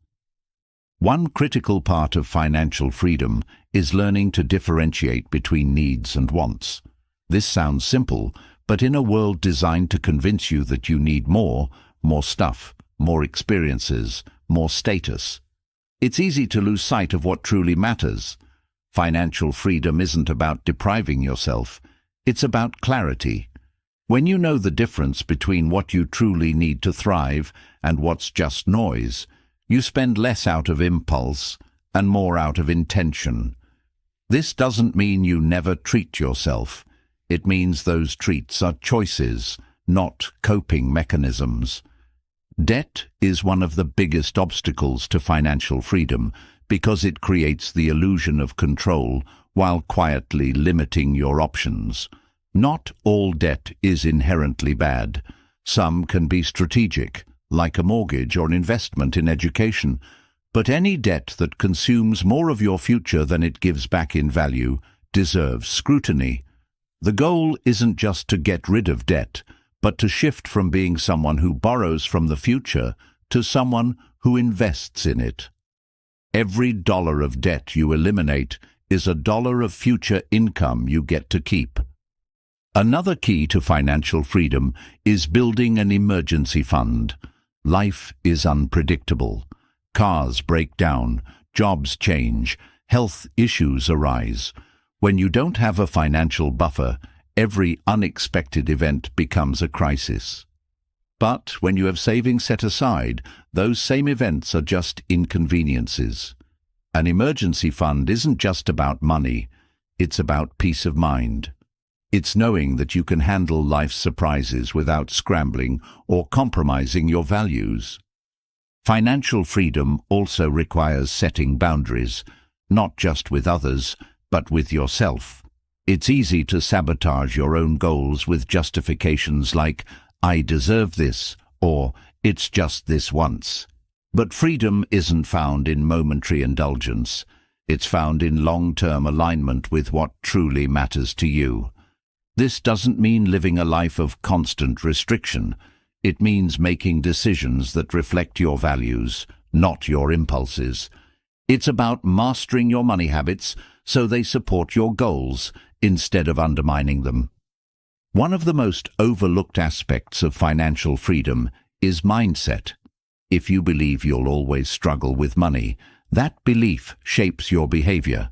You might avoid learning about finances because you think you're just bad with money, or you might spend recklessly because you don't believe financial security is possible for you.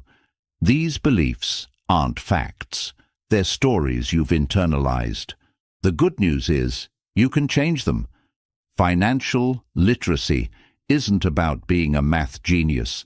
It's about being curious, willing to learn, and open to new ways of thinking. Investing in yourself is another crucial part of financial freedom. This doesn't always mean spending money.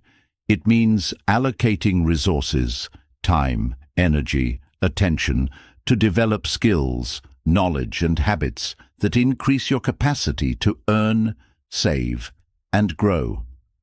The more you invest in your own growth, the less dependent you become on external circumstances.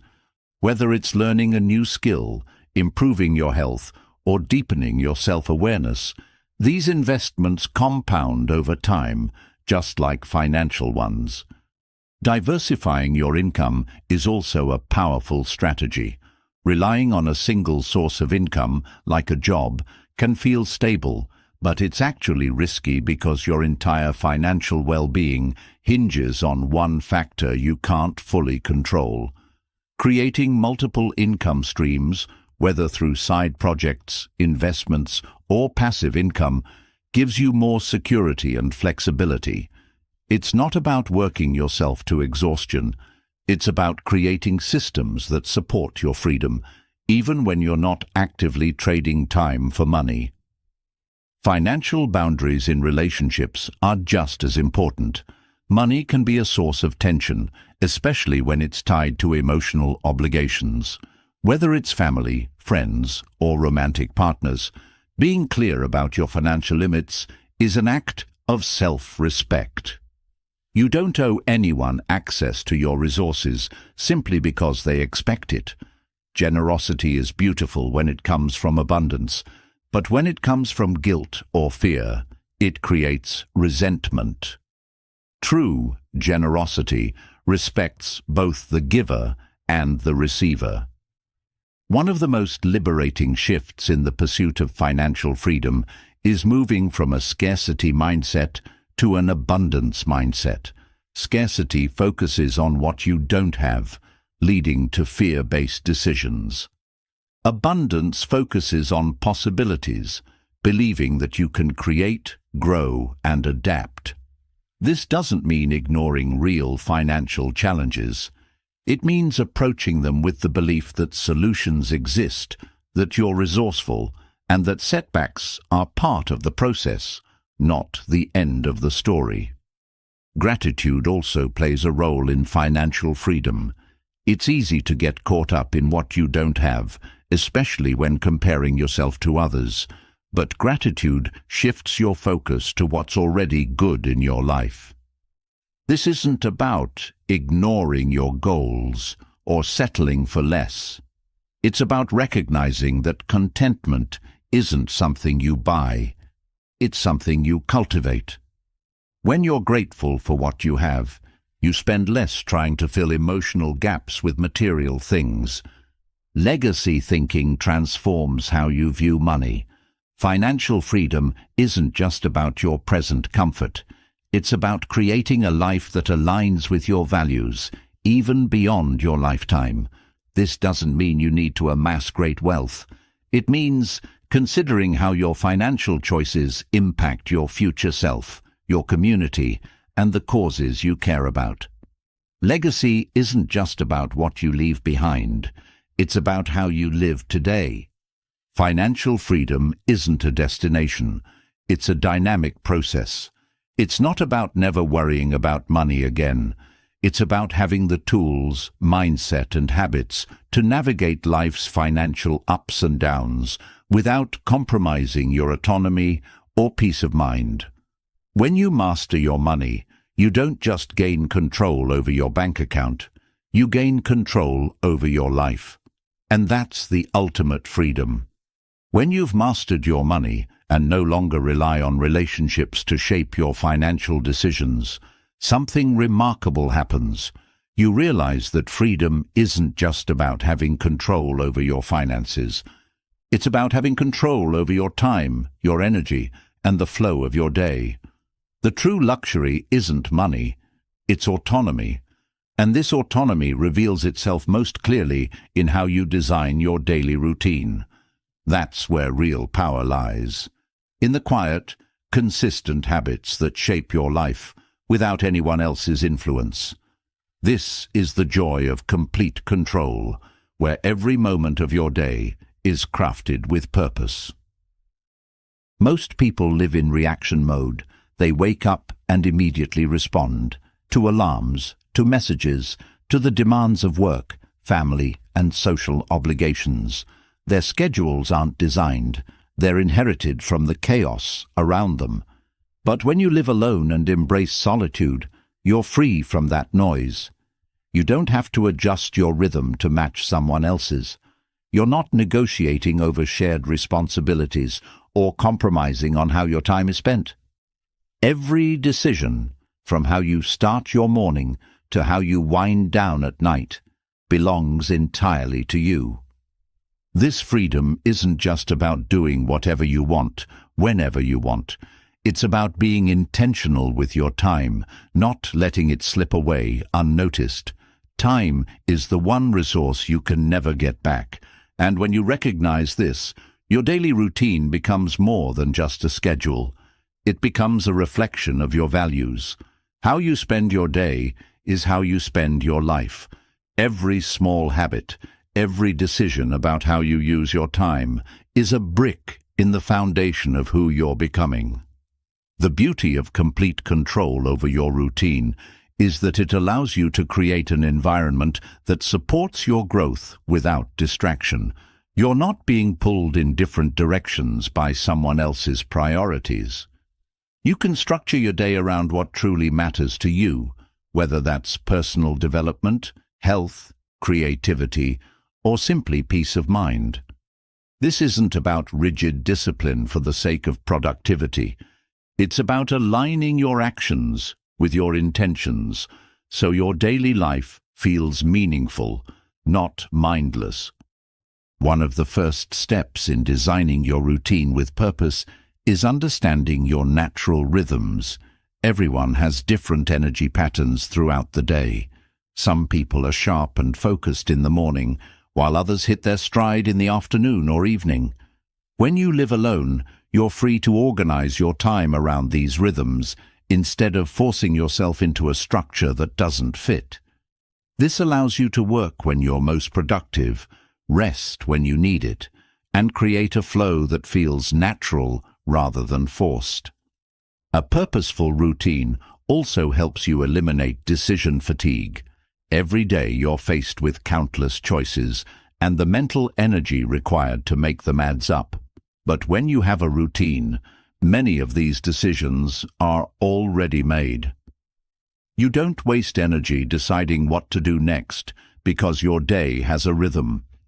This frees up mental space for more important decisions and reduces stress because you're not constantly reacting. You're following a path you've intentionally created. But designing a meaningful routine isn't just about optimizing productivity. It's about balance. It's easy to fall into the trap of thinking that every moment needs to be filled with activity. But true purpose comes from a mix of action and reflection. Incorporating periods of stillness, rest, and self-reflection into your day isn't laziness. It's essential. These moments create space for insight, creativity, and emotional clarity. They allow you to process your experiences instead of just rushing through them. Another key aspect of purposeful routines is the concept of keystone habits. These are habits that have a ripple effect, positively influencing other areas of your life. For example, exercising regularly doesn't just improve physical health. It boosts mood, increases energy, and enhances focus. Similarly, a simple habit like journaling can improve mental clarity, emotional regulation, and even decision-making. When you identify and focus on these keystone habits, your routine becomes more than a series of tasks. It becomes a system that supports your growth on multiple levels. The beauty of living alone is that you can experiment with your routine without worrying about how it affects anyone else. You can wake up early, stay up late, change your schedule as needed, and adjust based on what feels right for you. This flexibility is powerful because it allows you to stay aligned with your evolving goals and needs. You're not stuck in routines that no longer serve you just because they've become habits. You can adapt, grow, and reinvent your day whenever you choose. Designing your day with purpose also means being mindful of how you start and end it. Morning and evening routines set the tone for everything in between. How you begin your day influences your mindset, energy, and focus. A purposeful morning routine might include practices like meditation, exercise, or setting intentions for the day. It's not about cramming in activities for the sake of it. It's about grounding yourself before the demands of the day take over. Similarly, an intentional evening routine helps you wind down, process the day's events, and prepare for restful sleep. This could involve reflection, gratitude journaling, or simply disconnecting from screens to create a sense of calm. The goal isn't perfection, but presence, ending your day with awareness rather than letting it fade into mindless distraction. Another important element of a purposeful routine is protecting your time. It's easy to let external demands creep into your day, especially with constant digital connectivity. But when you control your routine, you have the power to set boundaries. This might mean designating specific times for checking emails, saying no to activities that don't align with your goals, or creating focus blocks where you're unavailable for interruptions. These boundaries aren't about isolation. They're about prioritizing what matters most to you. Mindful transitions between activities are also key. Most people rush from one task to the next without pausing to reset, but intentional transitions, like taking a few deep breaths, stretching, or reflecting briefly on what you've accomplished, help maintain focus and reduce stress. They create natural pauses that allow you to shift gears with clarity rather than carrying mental clutter from one task to the next. Incorporating micro moments of mindfulness throughout your day can transform even the most ordinary routines. This might mean paying full attention while drinking your morning coffee, noticing the sensations during a walk, or simply pausing to appreciate a quiet moment. These small acts of presence anchor you in the now, reducing anxiety about the past or future and enhancing your overall sense of well-being. A purposeful routine also helps you cultivate discipline, not the rigid, joyless kind, but the kind that frees you. Discipline isn't about forcing yourself to do things you hate. It's about creating habits that support your goals, so you don't have to rely on motivation alone. When your routine reflects your values, discipline feels less like a chore and more like an act of self-respect. You're not doing things because you have to. You're doing them because they're part of the life you've chosen to create. But it's important to remember that routines aren't set in stone. Flexibility is a form of resilience. Life is unpredictable, and clinging to rigid schedules can create unnecessary stress. The goal isn't to follow a routine perfectly, but to have a framework that guides you while allowing room for spontaneity and rest. This balance between structure and flexibility keeps your routine both effective and sustainable. Designing your day with purpose also means recognizing the importance of rest and recovery. Our culture often glorifies busyness, equating constant activity with productivity. But true productivity comes from cycles of effort and renewal. Rest isn't a reward you earn after working hard. It's a vital part of the process. Scheduling time to relax, recharge, and disconnect isn't indulgent. It's necessary for maintaining long-term well-being and performance.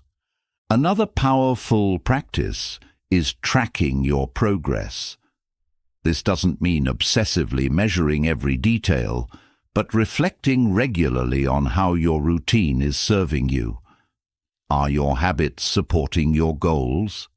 Are you spending time on what truly matters, or are you slipping into autopilot? This kind of self-reflection keeps your routine dynamic and aligned with your evolving priorities. Your environment also plays a crucial role in shaping your routine. The spaces you spend time in influence your habits, often without you realizing it. A cluttered, chaotic environment can create mental noise, making it harder to focus and feel calm. In contrast, a clean, organized space supports clarity and intentionality.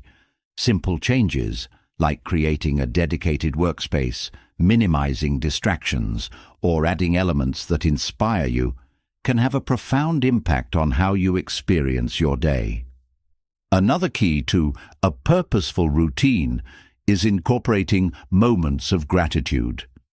Taking time each day to acknowledge what you're thankful for shifts your focus from what's lacking to what's present. This simple practice fosters contentment, reduces stress, and strengthens resilience. Gratitude doesn't require grand gestures. It's about noticing the small, often overlooked details that add richness to your life. Connection with others, even in solitude, can also be part of a meaningful routine. This doesn't mean constant social interaction, but intentionally nurturing relationships that matter to you. Whether it's a regular phone call with a friend, a thoughtful message, or acts of kindness, these small connections create a sense of belonging without compromising your autonomy. Designing your day with purpose means embracing imperfection. Routines are tools, not tests of your willpower. Some days you'll feel energized and focused. Other days you might struggle to stay on track. That's okay. The purpose of a routine isn't to create a flawless schedule, but to build a life that feels aligned, authentic, and fulfilling. It's about progress, not perfection. In the end, the joy of complete control isn't about rigidly structuring every minute of your day. It's about living with intention, making choices that reflect your values, and creating a life that feels meaningful, moment by moment. When you approach your routine with this mindset, every day becomes an opportunity to shape not just how you spend your time, but who you are becoming. And that's the real power of autonomy. When you've designed your daily routine with purpose, you realize how much power lies in the simple act of choosing how to spend your time. Every habit, every decision becomes a reflection of who you are and who you're becoming. But beyond the structure of routines, there's an even deeper transformation unfolding, one that doesn't rely on schedules or checklists. This is unfiltered growth, the raw, unapologetic evolution that happens when you live alone. It's not polished, it's not curated for anyone else's approval. It's real, it's messy, and it's the most authentic form of personal development you'll ever experience. Living alone strips away the noise. There's no one around to distract you from your own thoughts, no constant feedback loop of opinions shaping how you see yourself. This absence of external influence creates space for something rare in today's world: honest self-reflection. Without the subtle pressure to perform, to fit in, or to meet someone else's expectations, you start to see yourself clearly, not as you've been told you are, but as you truly are. This clarity is the foundation of real growth, because you can't change what you refuse to see. Growth in solitude is unfiltered because it's not designed to impress anyone. There's no audience applauding your progress or criticizing your mistakes. You're free from the performative aspect of self-improvement that often creeps in when you're surrounded by people. This freedom allows you to experiment, to fail, and to learn without the fear of judgment. And in that space, you discover that failure isn't something to avoid. It's an essential part of the process. When you're not afraid to fail, you're more willing to take risks, try new things, and push beyond your comfort zone. One of the most powerful aspects of living alone is that it forces you to take full responsibility for your growth. There's no one else to blame when things don't go as planned, no one to rescue you from your own mistakes. At first, this can feel overwhelming, but over time, it becomes liberating because you realize that if you're responsible for your life, you also have the power to change it. This mindset shift, from seeing life as something that happens to you to something you create, unlocks a level of growth that's impossible when you're constantly relying on others for direction or validation. Solitude also amplifies self-awareness. When you're alone, your patterns, habits, and thought processes become impossible to ignore. You notice how you react to stress, how you handle boredom, and how you talk to yourself when no one's listening. These observations can be uncomfortable, but they're also incredibly valuable. Awareness is the first step to transformation. You can't change behaviors or beliefs that you're not even aware of. Living alone turns the volume up on your inner life, making it easier to identify areas where you're stuck and where you're ready to grow. Another reason living alone accelerates growth is that it eliminates the crutch of distraction. When you're constantly surrounded by people, it's easy to avoid facing uncomfortable emotions or unresolved issues. Social interactions, entertainment, even casual conversations can become coping mechanisms, ways to fill the silence so you don't have to sit with your own thoughts. But in solitude, there's nowhere to hide. The discomfort forces you to confront what you've been avoiding, whether it's fear, grief, insecurity, or old wounds that need healing. And while this process can be painful, it's also incredibly healing. You can't heal what you refuse to feel. Personal development in solitude is also unfiltered because it's self-directed. There's no one telling you what you should work on, how fast you should progress, or what success should look like. You define your own goals, set your own pace, and determine what growth means for you. This autonomy is powerful because it allows you to grow in ways that are aligned with your values, not someone else's expectations. You're not trying to fit into a mold. You're discovering and refining who you are on your own terms. Living alone also teaches resilience in a way that few other experiences can. When you're the only one responsible for your well-being, you learn to solve problems, manage stress, and navigate challenges without relying on external support. This doesn't mean you never ask for help, but it means you develop the confidence to trust your own abilities. Resilience isn't about never struggling. It's about knowing you can handle whatever comes your way. Every time you face a difficulty and come out the other side, you build a deeper sense of inner strength.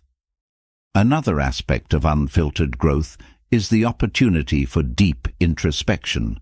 In solitude, you have the time and space to reflect on your life in a meaningful way. You're not just skimming the surface, thinking about what's next on your to-do list. You're diving deep, asking big questions. Who am I? What do I want? What's holding me back? These aren't questions you can answer in a single moment of reflection. They unfold over time through layers of thought, experience, and self-discovery. And the answers you find are often surprising because they come from a place of raw honesty that's hard to access when you're constantly surrounded by noise. Living alone also fosters creativity. Without the constant input of other people's ideas, opinions, and expectations, your mind has the freedom to explore new possibilities. Creativity thrives in solitude because it's not constrained by the fear of judgment. You can try new things, make mistakes, and follow your curiosity wherever it leads. Whether it's writing, art, music, problem-solving, or simply thinking in new ways, solitude gives you the mental space to innovate and create without limits. Another dimension of unfiltered growth is the ability to redefine success. In a world that often measures worth by external achievements, status, wealth, relationships, solitude offers a chance to step back and ask, what does success mean to me? Without the constant comparison to others, you can evaluate your life based on your own values. Maybe success isn't about climbing a career ladder, but about living with integrity. Maybe it's not about accumulating things, but about cultivating inner peace.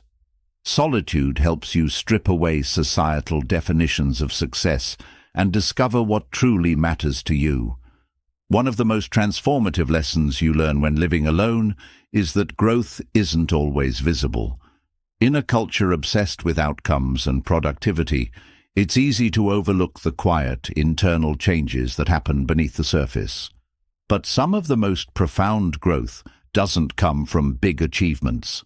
It comes from subtle shifts in perspective, deeper self-acceptance, or the ability to sit with discomfort without running from it. These changes might not be flashy, but they're the foundation of lasting transformation.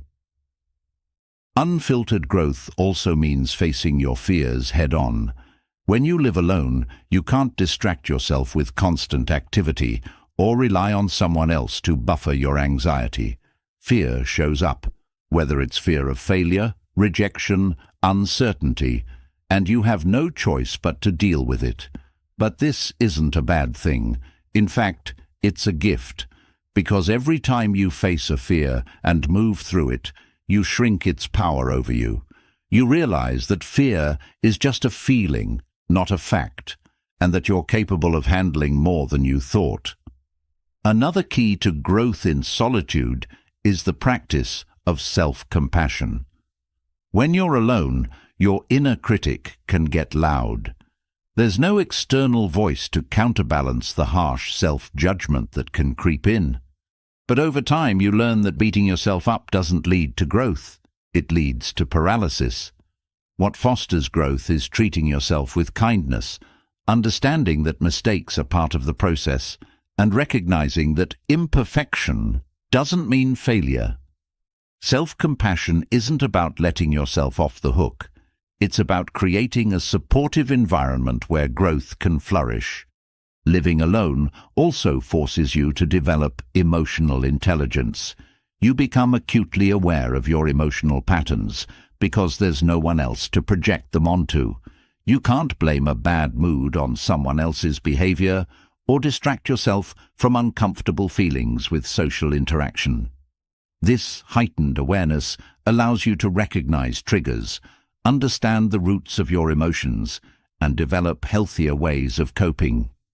Over time, you become more emotionally resilient, not because you suppress your feelings, but because you understand and manage them more effectively.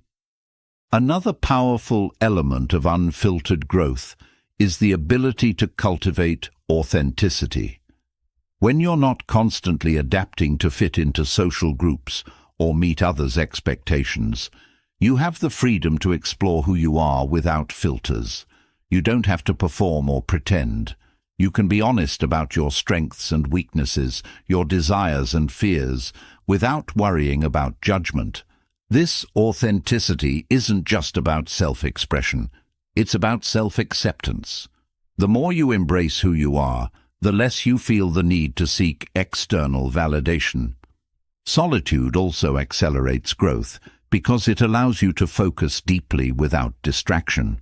In a world filled with constant noise, notifications, social media, endless to-do lists, deep focus is rare.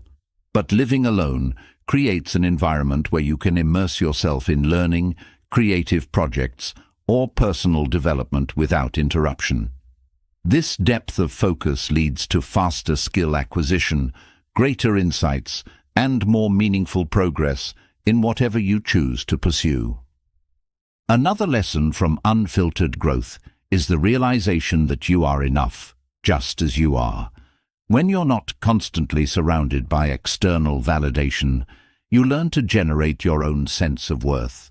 You stop seeking approval because you've already given it to yourself. This doesn't mean you don't value relationships or feedback, but your self-esteem isn't dependent on them. You know who you are, what you value, and what you bring to the table, whether anyone else acknowledges it or not. Unfiltered growth in solitude teaches you that you are both the student and the teacher of your own life. There's no one else setting the curriculum. You get to choose what lessons you learn, what skills you develop, and how you grow. This autonomy is both a responsibility and a privilege. It means you have the power to shape your life, not based on what others expect, but based on what feels true to you. In the end, Unfiltered growth isn't about becoming someone new. It's about shedding the layers that were never really you to begin with. It's about returning to your authentic self, unshaped by the noise of the world, grounded in self-awareness, resilience, and purpose. And while the journey can be challenging, it's also the most rewarding path you'll ever walk, because it's yours alone. As unfiltered growth unfolds in solitude, you start to notice something profound. Beneath all the layers of personal development, beyond the routines, habits, and reflections, there is a quiet force shaping it all. Silence. Not the absence of noise, but the presence of stillness. It's in these silent moments that the deepest transformations occur. Silence isn't empty. It's full of answers. It's the space where your thoughts aren't competing with external distractions, where you can finally hear the voice that matters most, your own. We live in a world addicted to noise, constant notifications, endless entertainment, background chatter. It's easy to drown in the external without even realizing it. Most people fear silence because it feels uncomfortable, almost like something is missing. But in reality, silence isn't a void. It's a mirror. It reflects back everything we've been avoiding, our fears, desires, regrets, and truths we're not ready to face. But here's the paradox. What feels uncomfortable at first is exactly where growth begins. When you live alone, silence becomes an unavoidable part of life. There's no one to fill the gaps with casual conversation, no background hum of someone else's presence. At first, it can feel strange, even unsettling. But over time, you realize that silence isn't something to escape from. It's something to lean into. In fact, it's the most honest space you'll ever encounter because it doesn't pretend. It doesn't distract. It simply is. And in that simplicity, it reveals everything you need to know. Listening to your thoughts without distractions isn't just about sitting quietly. It's an active process of paying attention to what's happening inside you. Most people aren't used to this because they've spent years avoiding it. It's easier to scroll through your phone, binge-watch shows, or fill your schedule with busyness than to sit alone with your own mind. But what are you really avoiding? It's not boredom, it's yourself. It's the thoughts that surface when there's nothing left to distract you. Yet this is where the magic happens. When you allow yourself to sit in silence, without judgment, you start to hear the undercurrent of your life. The fears you've buried, the dreams you've neglected, the beliefs you've carried without questioning. They all rise to the surface, and while this might feel overwhelming at first, it's actually a gift, because awareness is the first step to transformation. You can't change what you don't acknowledge. Silence also teaches you the art of observation, not just of your environment, but of your inner world. You begin to notice patterns, thoughts that repeat, emotions that linger, stories you tell yourself about who you are and what you're capable of. Some of these patterns are helpful, but many are outdated scripts you've inherited from past experiences or societal expectations. In silence, you can question them. Is this belief true? Does it serve me? Where did it come from? Without the noise of external validation, you're free to redefine your narrative. One of the most powerful realizations that comes from embracing silence is that thoughts are just thoughts. They're not facts. They're not permanent. They're not even always true. They're simply mental events, passing clouds in the sky of your mind. But when you're constantly distracted, it's easy to get caught up in them, to believe every negative thought or anxious worry as if it's reality. Silence gives you the distance to see them clearly, to observe without attachment, and to choose which thoughts deserve your attention. Silence also creates space for clarity. When your mind isn't cluttered with external input, it has room to think deeply. This is why so many breakthroughs, creative ideas, problem-solving insights, moments of self-realization happen in silence. Your brain isn't designed to process information constantly without rest. It needs downtime to connect dots, process emotions, and integrate experiences. Silence isn't wasted time. It's the fertile ground where understanding grows. But silence isn't just about thinking. It's also about feeling. In the absence of distraction, emotions you've suppressed start to surface. This can be uncomfortable, especially if you're not used to sitting with difficult feelings. But emotions are messengers. They're not there to overwhelm you. They're there to teach you. Anger might point to a boundary that's been crossed. Sadness might highlight something you've lost or need to grieve. Fear might signal an area where growth is needed. When you listen instead of suppressing, you gain valuable insights into your emotional landscape. Another lesson silence teaches is the difference between loneliness and solitude. Loneliness is the absence of connection, but solitude is the presence of self. In silence, you discover that you are enough. You don't need constant interaction to feel whole. In fact, the more comfortable you become with your own company, the richer your relationships with others become. Not because you need them to fill a void, but because you genuinely enjoy their presence without losing yourself. Silence also fosters gratitude.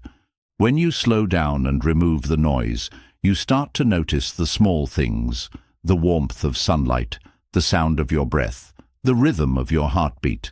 These simple experiences, often overlooked in the rush of daily life, become profound reminders of the beauty that exists in the present moment.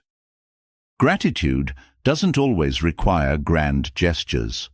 Sometimes it's found in the quiet appreciation of being alive, here and now. Another benefit of silence is that it strengthens your intuition. Intuition isn't some mystical power. It's the ability to understand something instinctively, without the need for conscious reasoning. But you can't hear your intuition if your mind is constantly noisy. In silence, those subtle nudges, gut feelings, and inner knowings become clearer. You start to trust yourself more because you're connected to your own inner guidance system. Silence also helps you develop patience. In a world obsessed with instant gratification, sitting quietly without immediate stimulation can feel challenging, but patience is a muscle that grows stronger the more you use it. Silence teaches you to be okay with waiting, with not having all the answers right away, with allowing things to unfold in their own time. This patience extends beyond silence into how you handle life's challenges, making you more resilient and less reactive. Another profound aspect of silence is its ability to calm the nervous system. Constant noise, both external and internal, keeps your body in a state of low-level stress. Silence acts as a reset button, activating the parasympathetic nervous system, which promotes relaxation, lowers blood pressure, and reduces anxiety. It's not just a mental practice, it's a physical one. Your body benefits from silence as much as your mind does. Silence also cultivates presence. Without distractions pulling you into the past or future, you're anchored in the now. This presence isn't about achieving some Zen-like state. It's about fully experiencing life as it unfolds. Whether you're drinking tea, walking in nature, or simply breathing, silence helps you connect deeply with the present moment, where life actually happens.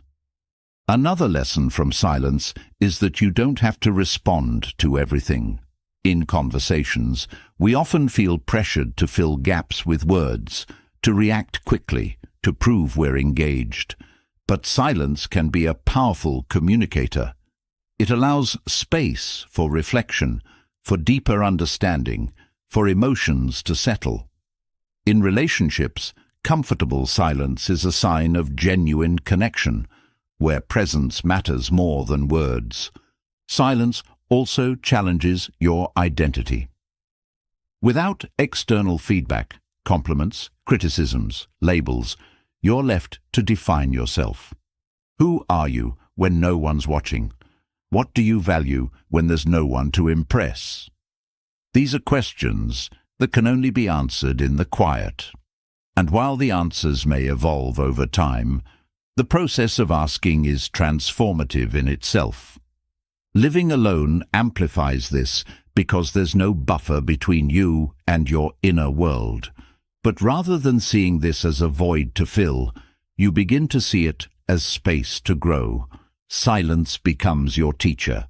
It shows you where you're restless, where you're at peace, where you're stuck, and where you're free. It's not always comfortable, but it's always honest. Another gift of silence is that it enhances your appreciation for sound. When you're not constantly surrounded by noise, you become more attuned to the details, the subtle sounds of nature, the texture of music, the cadence of a voice. This heightened awareness enriches your sensory experience, making life feel more vivid and alive. Silence also fosters discipline. It's easy to stay busy, to distract yourself with constant activity. But sitting in silence requires intentional effort. It's a practice of choosing presence over distraction, depth over surface-level stimulation. Over time, this discipline strengthens your focus, clarity, and emotional resilience. In silence, you also learn the art of letting go. Not every thought needs to be entertained. Not every emotion needs to be acted on. Silence teaches you to observe without attachment, to allow thoughts and feelings to arise and pass without clinging to them. This ability to let go reduces mental clutter and creates space for peace. Silence reveals the truth that you are not your thoughts. You are the awareness behind them, the observer, the witness. This realization is both humbling and liberating. It means you're not defined by fleeting emotions or passing worries. You're something deeper, something constant, and in silence you reconnect with that essence. The power of silence isn't about escaping the world. It's about engaging with it more fully. When you're comfortable with silence, you don't fear stillness. You don't fear yourself. You realize that silence isn't empty. It's the space where you meet yourself, where clarity emerges, where growth happens. And in that space, you discover that everything you've been searching for has been within you all along. As silence teaches you to sit with your thoughts without distraction, it reveals an even deeper truth. Your worth has never depended on anyone else's approval. When the noise fades, when there's no applause, no feedback, no external voices shaping your sense of self, you're left with a simple, powerful question. Who am I without validation? This question isn't meant to unsettle you, it's meant to free you, because thriving without validation isn't just possible. It's the key to unshakable self-worth. Most people spend their lives unknowingly tethered to the opinions of others. They measure their value by external markers, compliments, likes, promotions, relationships, social status. It's like standing in front of a mirror that only works when someone else is holding it. But what happens when no one's there to reflect back an image? Who are you then? This is where true self-worth begins, not in how others see you, but in how you see yourself when no one's watching. Living alone accelerates this realization because it strips away the constant feedback loop. There's no one to validate your choices, no audience to perform for, no external metric to define your success. At first, this can feel unsettling. Without those familiar signals, you might wonder if you're doing enough, being enough, or if your efforts even matter. But over time, you discover something extraordinary. Self-worth doesn't need an audience. It's not something you earn through achievement or approval. It's something you own simply because you exist. The problem with seeking validation is that it's a moving target. When your self-esteem is built on external approval, it's fragile. One criticism can shatter it, and even praise loses its power over time because you're always chasing the next hit, the next nod of approval, the next sign that you're enough. It's exhausting because no amount of validation can fill the void that comes from not validating yourself. It's like pouring water into a bucket with a hole in the bottom. No matter how much you add, it never feels full. So, how do you build self-worth from within? It starts with redefining where your value comes from. Your worth isn't tied to what you do, how you look, or what others think of you. It's inherent. You don't have to earn it. You don't have to prove it. It's already there, like the sky behind the clouds. You might not always see it, but it's never gone. The work isn't about creating self-worth. It's about uncovering it, peeling back the layers of doubt, comparison, and external noise that have covered it up. One of the first steps in this process is self-acceptance, not the polished Instagram-worthy version, but radical, honest acceptance of all parts of yourself, the strengths and the flaws, the triumphs and the mistakes, the parts you're proud of and the parts you'd rather hide. Self-acceptance doesn't mean you stop growing or improving. It means you stop tying your worth to your performance. You can want to change and still be enough as you are. Growth becomes a choice, not a condition for self-love. Another key to thriving without validation is learning to validate yourself. This isn't about empty affirmations or forcing positivity. It's about acknowledging your own efforts, recognizing your own progress, and celebrating your own wins, big or small, without waiting for someone else to notice. Think about it. When was the last time you genuinely appreciated yourself without needing external confirmation? When you start doing this regularly, you realize you're capable of giving yourself the encouragement, recognition, and support you've been seeking from others. A powerful practice in this journey is self-reflection. Take time to notice the patterns in your life. When do you feel the strongest urge for validation? Is it after making a difficult decision, finishing a project, or expressing your true feelings? What are you hoping to hear from others in those moments? Often, the validation we seek externally is something we're not giving ourselves internally. If you're looking for reassurance, it might be because you're not reassuring yourself. If you crave approval, it might be because you're not fully approving of your own choices. The external need is a mirror for an internal gap. Living alone provides the perfect environment to explore this because there's no one around to distract you from these realizations. You have the space to sit with your discomfort, to question your assumptions, and to practice new ways of thinking without the pressure of immediate social feedback.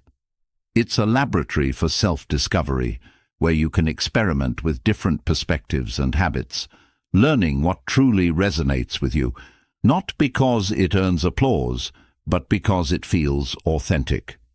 Another important lesson in building self-worth is detaching from outcomes. When your value is tied to results, whether it's success in your career, recognition in your relationships, or perfection in your personal goals, You set yourself up for a roller coaster of self-esteem highs and lows.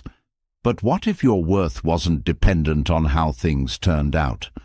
What if you could see yourself as worthy simply because you showed up, tried your best, and stayed true to your values, regardless of the outcome? This shift is liberating because it means you're not defined by your wins or your losses. You're defined by your character, your integrity, your resilience. Comparison is another trap that erodes self-worth.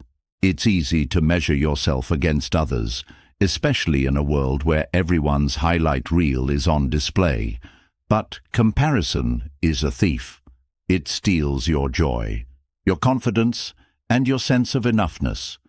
The truth is, you're not supposed to be like anyone else. Your journey is uniquely yours. What makes someone else's path beautiful doesn't diminish the value of your own. The antidote to comparison isn't trying to be better than others. It's focusing on being the best version of yourself, on your terms. This leads to another key insight. Your value isn't transactional. You don't have to perform, achieve, or please to be worthy of love, respect, or belonging. You're not a product. You're a person. Your existence alone is enough to deserve kindness, both from others and from yourself. When you internalize this, you stop overextending yourself to gain approval. You stop saying yes when you mean no.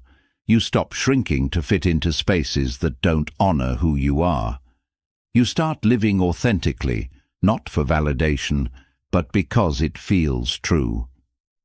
Boundaries play a crucial role in this process. When you rely on external validation, it's easy to let people overstep your limits because you fear losing their approval. But healthy boundaries are an act of self-respect. They're not about pushing people away. They're about protecting your energy, values, and well-being. Saying no doesn't make you selfish. It makes you honest. And every time you set a boundary, you reinforce the message to yourself that your needs matter, that your voice counts, and that you're worthy of respect, whether or not others agree. Another powerful practice is redefining failure. Often, our fear of failure is really a fear of losing validation. We worry that if we fail, we'll be seen as less than, less capable, less intelligent, less worthy. But failure isn't a reflection of your worth.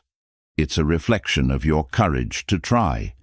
In fact, the willingness to risk failure is a sign of self-confidence because it means you value growth more than approval. When you start viewing failure as feedback, not a verdict, you free yourself from the need to get everything right. You realize that your worth isn't on the line with every mistake. You're allowed to fail and still be enough. Self-worth also grows through self-compassion. We're often our own harshest critics, speaking to ourselves in ways we'd never speak to a friend. But judgment doesn't inspire growth. It creates shame. Compassion, on the other hand, creates space for change because it acknowledges your humanity. You're not perfect. You'll mess up, fall short, and have moments of doubt. That doesn't make you unworthy. It makes you human. Treating yourself with the same kindness, understanding, and patience you'd offer someone you love isn't self-indulgent. It's self-care. It's the foundation of a healthy relationship with yourself. Another key to thriving without validation is aligning your actions with your values. When you know what matters most to you, integrity, creativity, kindness, resilience, you have an internal compass that guides your decisions. You're not swayed by trends, peer pressure, or the fear of judgment, because you're grounded in something deeper than external approval. Living in alignment with your values creates a sense of inner peace, because you're being true to yourself, not chasing someone else's definition of success. This authenticity extends to your relationships as well. When you're not dependent on validation, you can connect with others from a place of genuine presence, not performance. You don't need to impress, conform, or seek constant reassurance because you're secure in who you are. This not only deepens your connections, but also attracts people who appreciate you for your true self, not for the role you play in their narrative. Another important shift is recognizing that validation isn't inherently bad. It's natural to enjoy praise, appreciation, and recognition. The issue isn't receiving validation. It's relying on it to feel worthy. The difference is in the source of your self-esteem. When it's internal, external validation becomes a bonus, not a necessity. You can appreciate it without being defined by it. You can welcome it without chasing it. And if it's absent, you're still whole. Living alone often accelerates this process because it forces you to become your own source of support.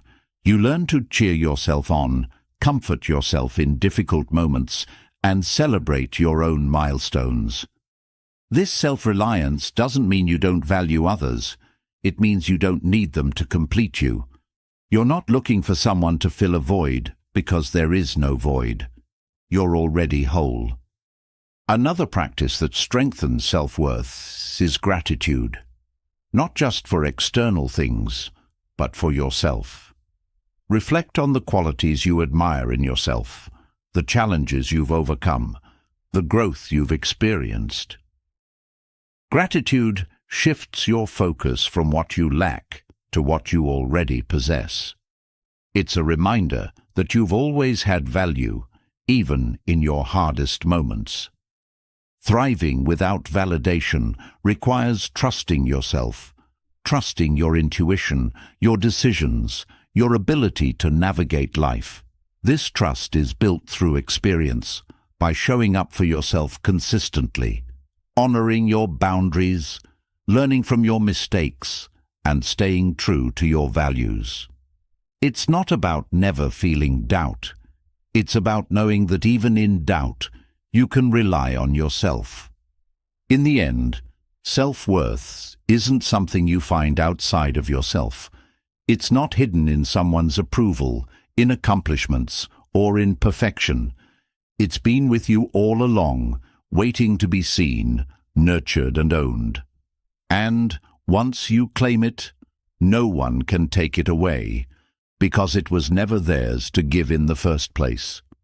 When you've built self-worth from within, independent of validation, you unlock a level of resilience that isn't easily shaken. But life, in its unpredictable nature, doesn't pause to acknowledge how strong you've become. Challenges still come, unexpected, uninvited, and often relentless. The difference is, when you stand firmly rooted in your own value, you face these storms with a different mindset. You no longer crumble under the weight of adversity because you've discovered the strength that was always there. Now, it's time to go deeper. How do you handle life's challenges when you're standing alone? This is where Stoicism shines, not as a distant philosophy, but as a practical guide for real-life struggles. Life's challenges don't come with a warning. They arrive suddenly. A job loss, a health scare, heartbreak, failure, disappointment. And when you're living alone, the absence of immediate support can feel daunting. There's no one in the next room to lean on, no comforting presence to soften the blow. But here's the truth. The absence of external support reveals the presence of internal strength. You realize that while having someone by your side is comforting, it's not a requirement for survival. You are capable, even when you're the only one standing. The Stoics believed that the true measure of a person isn't found in comfort, but in adversity. Anyone can feel confident when life is easy.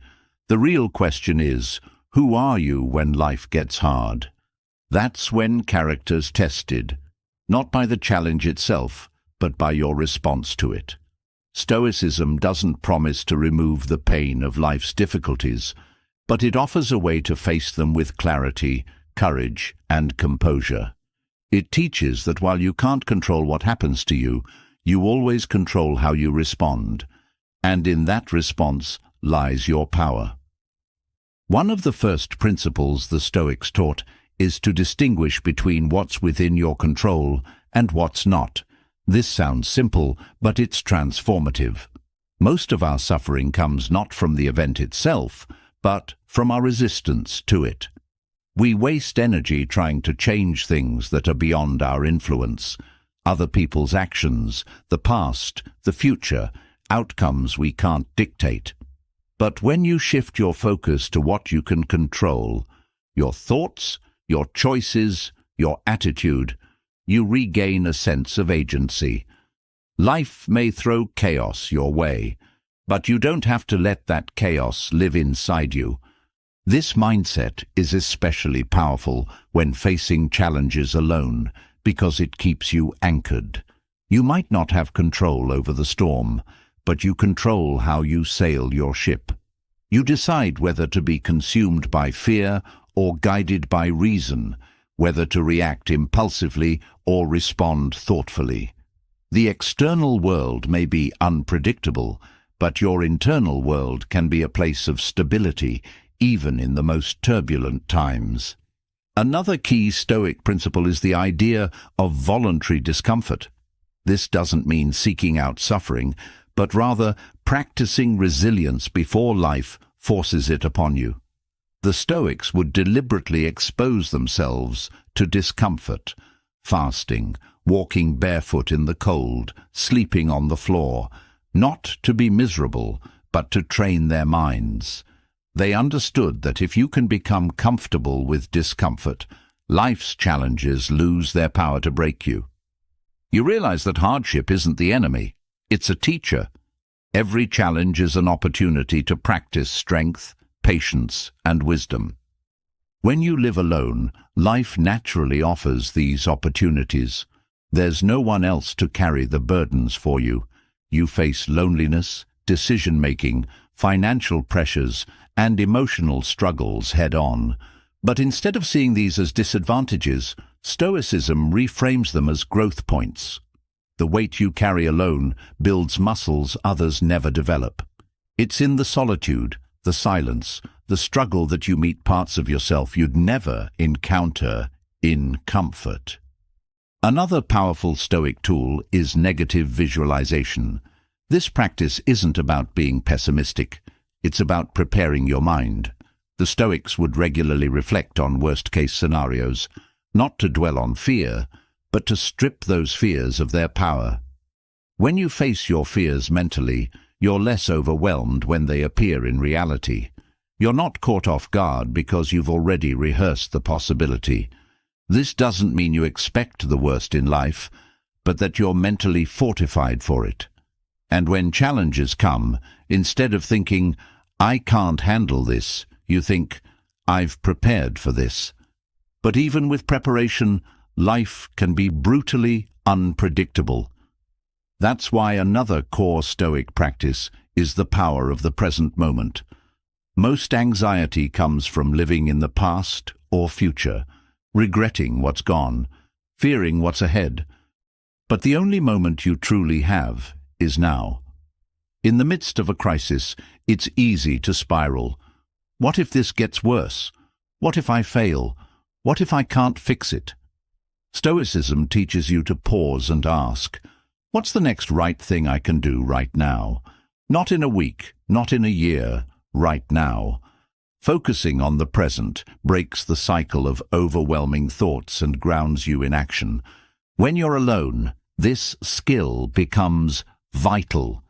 Without someone to talk you down from your worries, you learn to self-regulate. You become your own anchor. You recognize that while the mind loves to create stories, you don't have to believe every narrative it spins. You learn to separate facts from fears, to challenge your thoughts, to find clarity amidst the noise. Another Stoic lesson for handling challenges alone is the concept of amor fati, loving one's fate. This isn't passive acceptance or toxic positivity. It's a radical mindset shift where you don't just tolerate difficulties, you embrace them as part of your path. You stop asking, "Why is this happening to me?" and start asking, "How can this serve me?" Even in pain, even in loss, even in failure, there's something to gain, a lesson, a new strength, a deeper understanding of yourself. This perspective transforms how you experience hardship. Instead of seeing challenges as interruptions to your life, you see them as part of life. You stop waiting for life to be easy to feel at peace. Peace isn't the absence of problems, it's the presence of resilience. And when you live alone, you realize that resilience isn't a rare quality reserved for the strong. It's a skill anyone can develop through practice, reflection, and mindset shifts. Another crucial Stoic practice is journaling. Marcus Aurelius, one of the most powerful men in history, used journaling as a way to process his thoughts, manage stress, and reflect on his principles. Writing isn't just an act of recording events, it's a tool for clarity. When you face challenges alone, your mind can feel like a storm of emotions and conflicting thoughts. Journaling helps you untangle that chaos. It allows you to step back, see patterns, identify what's within your control, and remind yourself of your values. In solitude, this practice becomes even more powerful because your journal becomes a conversation with yourself. It's a space where you can be brutally honest, vulnerable, and reflective without fear of judgment. It's where you hold yourself accountable, not with harshness, but with integrity. Over time, reading your own words becomes evidence of your growth, a record of challenges faced, lessons learned, and strength built. Stoicism also emphasizes the importance of virtues over outcomes. In the face of challenges, it's easy to focus on results, winning the argument, fixing the problem, achieving the goal. But the Stoics teach that what truly matters is how you conduct yourself in the process. Did you act with courage, wisdom, justice, and self-control? Because outcomes are often beyond your control, but your character is always within your control. When you shift your focus from "Did I succeed?" to "Did I live by my values?" you find peace, even in failure. This mindset is especially liberating when you're alone, because there's no external validation to chase. You're not performing for anyone. Your integrity isn't tied to recognition. It's tied to who you are when no one's watching. And in those private moments of struggle, when the world isn't applauding or criticizing, you discover the purest form of self-respect, the kind that can't be given or taken by anyone else. Another Stoic principle that helps in solitude is understanding the impermanence of everything. Both pain and pleasure are temporary. No emotion, no situation, no challenge lasts forever. When you're in the middle of a crisis, it feels like it will never end. But it will. Everything changes. Everything passes. This isn't just a comforting thought. It's a truth proven by life itself. When you accept impermanence, you stop resisting change. You ride the waves of life with the understanding that nothing is permanent, which gives you both patience and perspective. Stoicism also teaches the value of preparing your mind daily. Challenges aren't rare events, they're part of life. Waiting to develop resilience until you're in a crisis is like trying to build a lifeboat in the middle of a storm. The Stoics practiced daily reflection, self-discipline, and mental exercises to prepare for life's inevitable difficulties. Whether through meditation, journaling, or setting intentions, these practices strengthen your mental fortitude so that when challenges arise, you're not just reacting, you're responding with clarity and composure. Living alone creates the perfect environment for this kind of mental training. Without constant distractions, you have the space to reflect, to question, to build habits that cultivate resilience. You learn to rely on your own mind as both your sanctuary and your strongest tool. And in this process, you realize that solitude isn't isolation. It's the space where wisdom grows. One of the most profound lessons Stoicism offers is the idea that you are not your circumstances, your job, your relationships, your successes, your failures. They're part of your life, but they're not the essence of who you are. The core of your being, the part that thinks, chooses, and reflects, remains intact no matter what happens around you. This inner core, what the Stoics called the ruling faculty, is where your true power resides. It's the part of you that nothing and no one can take away. When you understand this, you face life's challenges with a different energy. You stop being a passive participant in your own story. You become the author, not just the character. Challenges don't define you. Your fight does.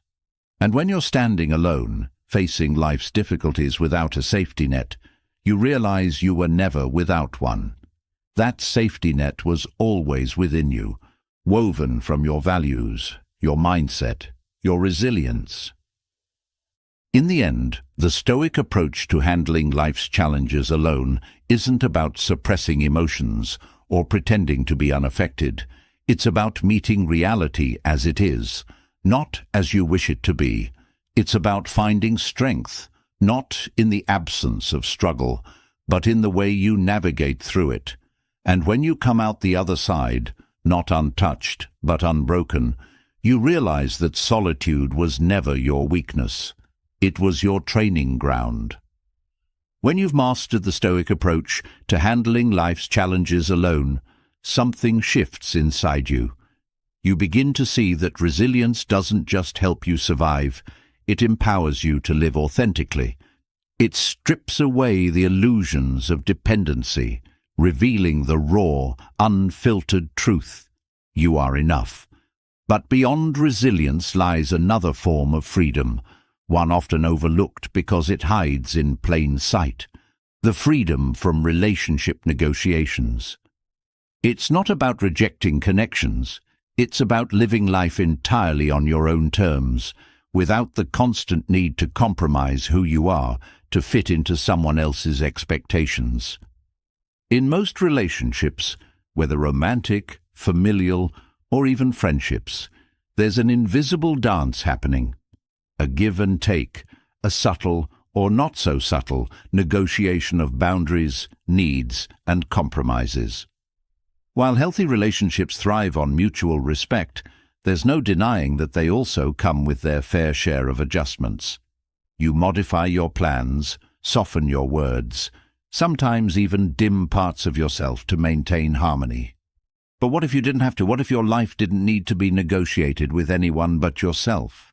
This is the untapped liberation that comes from living alone, not just physically, but mentally and emotionally.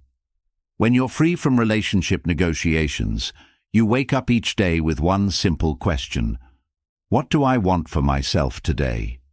No second guessing, no weighing how your choices might ripple through someone else's preferences.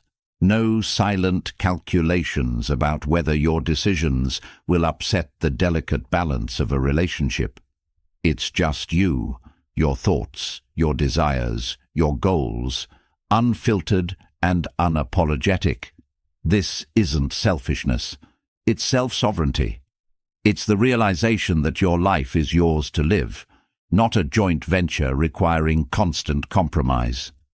One of the most powerful aspects of this freedom is the ability to make decisions without the background noise of other people's expectations. Think about how much mental space is occupied by wondering what others will think. Will this choice disappoint someone? Will they understand? Will it affect how they see me? When you remove that layer of concern, decision-making becomes clearer, faster, and more aligned with your true self. You're not seeking consensus. You're seeking authenticity. Living life on your own terms also means owning your time completely. In relationships, time is often shared, negotiated, or even sacrificed. You attend events you don't care about, engage in conversations out of obligation, or adjust your schedule to accommodate someone else's. But when you live alone, time becomes your most precious, undivided resource.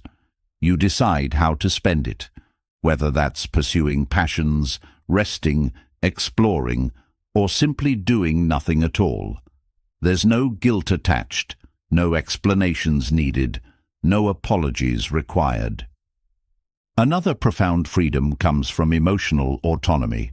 Relationships, even the healthiest ones, can create emotional dependencies. Your mood might rise or fall based on someone else's actions or words. Their validation becomes a source of self-worth. Their absence feels like a void. But when you live without the constant negotiation of emotions tied to others, you learn to source fulfillment from within. Your happiness isn't borrowed from someone else's presence, it's built from your own foundation. Financial freedom is another area where living alone shines. In many relationships, money becomes a point of negotiation. Shared expenses, budgeting compromises, differing priorities. But when you're responsible for your own financial landscape, you control the narrative. You decide how to spend, save, invest, or even splurge without justifying it to anyone. There's no silent tension over purchases, no debates over financial goals. Your money reflects your values, not a compromised middle ground. This autonomy extends to your personal environment as well. Your space becomes a reflection of you, without compromise. Every object, every arrangement, every detail is chosen because it resonates with you, not because it had to fit someone else's taste. There's a quiet, profound joy in coming home to a space that feels like an extension of your soul, unaltered by external influences. But perhaps the most underrated freedom is mental clarity. Relationships often come with unspoken expectations and emotional labor that drain mental energy. You replay conversations, overanalyze interactions, anticipate needs, manage conflicts, all of which clutter your mind. When you live life on your own terms, that mental space is reclaimed. Your thoughts are yours to explore without interruption, leading to deeper self-awareness and creativity. Living without relationship negotiations also fosters radical self-honesty. There's no need to wear masks, to play roles, or to say what's expected. You confront your own truths, desires, and flaws without the distortion of someone else's perceptions. This level of self-awareness is both humbling and liberating because it allows for genuine growth. You're not growing to meet someone else's standards. You're evolving for your own sake. Another layer of freedom comes from not having to manage others' emotions. In relationships, there's often an unspoken responsibility to keep the peace, to avoid triggering discomfort, to be the emotional buffer.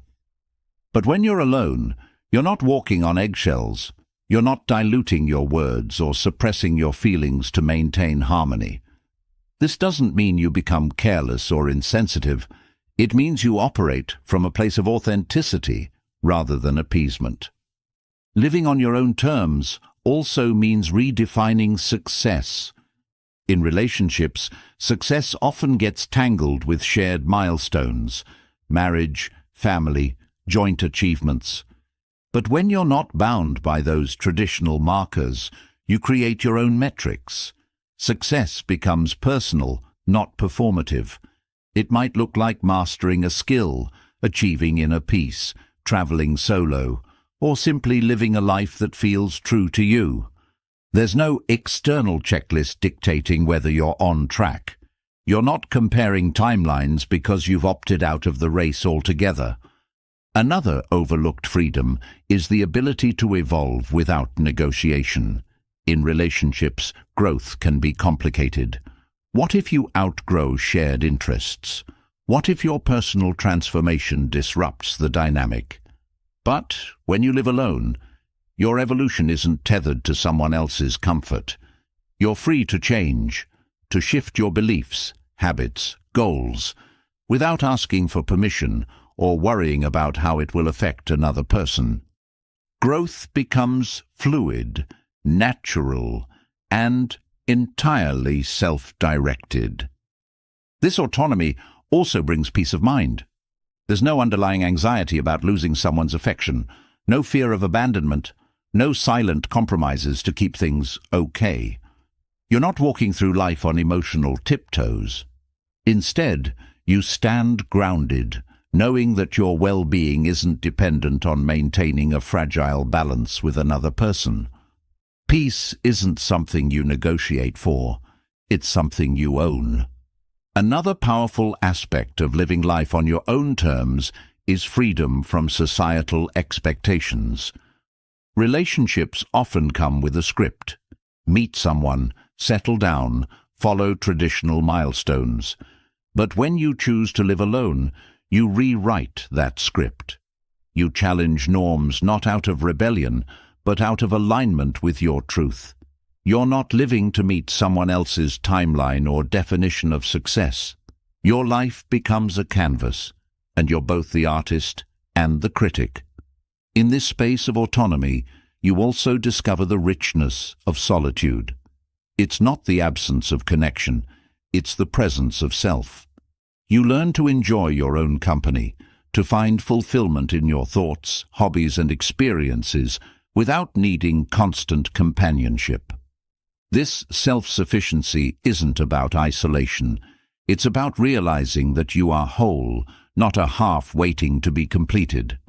Financially, emotionally, mentally, freedom from relationship negotiations means reclaiming your energy. Relationships often require compromise, and while that's not inherently negative, it's freeing to experience life without it. Your decisions, big or small, are made from a place of personal truth, not influenced by the ripple effects on someone else. But perhaps the most beautiful freedom is the space to dream without limits. In relationships, dreams are often filtered through practicality, shared goals, and mutual sacrifices. But when you live for yourself, your dreams are boundless.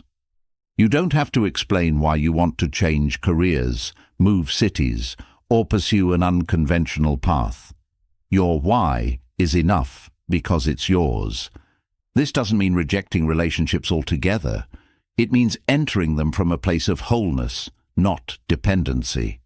When you're not negotiating your identity, values, or happiness, relationships become a choice, not a need. They're richer, healthier, and more authentic because you're not sacrificing parts of yourself to maintain them. In the end, living life on your own terms isn't about solitude for its own sake. It's about sovereignty, the unapologetic ownership of your time, energy, decisions, and dreams. It's about walking through life with the quiet confidence that you owe no explanations for being exactly who you are. And in that space, you find not just freedom, but fulfillment. When you break free from the constant negotiations of relationships and start living life entirely on your own terms, something profound happens. You begin to notice the quiet strength growing beneath the surface. It's not loud. It doesn't seek attention, but it's there, solid and unshakable. This is emotional resilience, the kind that isn't dependent on external support or validation. And while relationships can offer comfort and companionship, it's solitude that sharpens resilience like nothing else can. Solitude isn't just the absence of people, it's the presence of self. It's the space where you meet your own thoughts without distraction, where you confront your emotions without the buffer of someone else's reassurance. This raw, unfiltered connection with yourself is where resilience is forged, not in the comfort of constant support, but in the quiet battles you fight alone. It's in solitude that you realize your strength isn't something you borrow from others. It's something you discover within. When you're alone, there's no one to absorb the impact of life's challenges for you. You face fear, disappointment, loneliness, and uncertainty head-on. And while this can feel overwhelming at first, it's also liberating. You learn that you can endure. You don't fall apart because someone isn't there to catch you. You build the skills to catch yourself. Over time, this self-reliance becomes a source of deep confidence. You're not afraid of being alone because you've proven again and again that you're enough. One of the reasons solitude strengthens emotional resilience so effectively is because it forces you to sit with your emotions instead of outsourcing them. In relationships, it's easy to vent frustrations, seek comfort, or distract yourself from uncomfortable feelings through connection. But when you're alone, there's no one to offload your emotions onto. You're left with no choice but to process them, to understand them, to work through them. This isn't easy, but it's how emotional muscles are built. You learn to feel without drowning, to struggle without giving up, to hurt without losing hope. Another key to resilience is the ability to regulate your own emotions. When you live alone, you can't rely on someone else to calm you down after a bad day or lift you up when you're feeling low. You become your own emotional anchor. This might sound isolating, but it's the opposite. It's empowering. Because once you know you can soothe your own anxiety, motivate yourself through setbacks, and find peace without external input, you carry that strength into every area of your life. Solitude also creates the perfect environment for self-reflection. In the noise of daily life and relationships, it's easy to lose sight of your inner world. But when you're alone, there's nothing to distract you from yourself. This can be uncomfortable, facing your fears, insecurities, and past mistakes without the distraction of another person. But it's also incredibly healing. Reflection helps you identify patterns, understand triggers, and gain clarity about who you are and what you need. This self-awareness is the foundation of resilience because you can't manage what you don't understand. Living in solitude also teaches you adaptability. Without the safety net of others to lean on, you become more resourceful. When problems arise, you're forced to figure things out on your own. You develop problem-solving skills, learn to trust your instincts, and become more flexible in how you handle change. This adaptability makes you less afraid of the unknown because you've built a track record of navigating challenges without falling apart. Another powerful lesson from solitude is detachment from external validation. Emotional resilience isn't just about handling negative emotions. It's about maintaining stability regardless of external circumstances. When you're not constantly receiving feedback from others, whether praise or criticism, you learn to define your own worth. Your self-esteem becomes an inside job, unshaken by the highs and lows of other people's opinions. Solitude also fosters emotional independence. In relationships, there's often an unconscious reliance on others for emotional support. While this isn't inherently bad, it can create dependency. But when you're alone, you discover that you can experience the full spectrum of human emotion, joy, sadness, fear, excitement, without needing someone else to validate or manage those feelings for you. You become emotionally self-sufficient, capable of holding space for your own experiences without external scaffolding. One of the most overlooked aspects of emotional resilience is the ability to sit with discomfort. Most people instinctively avoid discomfort, seeking distraction or escape. But resilience isn't about avoiding pain. It's about facing it and knowing you'll survive. Solitude strips away the distractions, leaving you face to face with discomfort. And while that might feel overwhelming at first, it's how you build tolerance. You realize that discomfort isn't the end of the world. It's a passing experience. The more you sit with it, the less power it has over you. Solitude also provides the space for emotional regulation practices that are harder to develop when you're constantly surrounded by others. Meditation, mindfulness, journaling, deep breathing. These practices are not just self-care trends. They're tools that train your nervous system to respond to stress with calm instead of panic. When you practice these regularly, you create a baseline of emotional stability that helps you remain centered even in crisis. Another way solitude strengthens resilience is through facing fears directly. Many people stay in relationships or busy environments because solitude forces them to confront fears they'd rather avoid. Fear of loneliness, fear of failure, fear of not being enough without external affirmation. But when you willingly face these fears, you realize they're not as powerful as you thought. Courage isn't the absence of fear, it's the willingness to face it. And nothing teaches that lesson more effectively than solitude. Living alone also helps you develop self-compassion. When there's no one else around to offer kindness during tough times, you learn to offer it to yourself. This isn't about self-pity.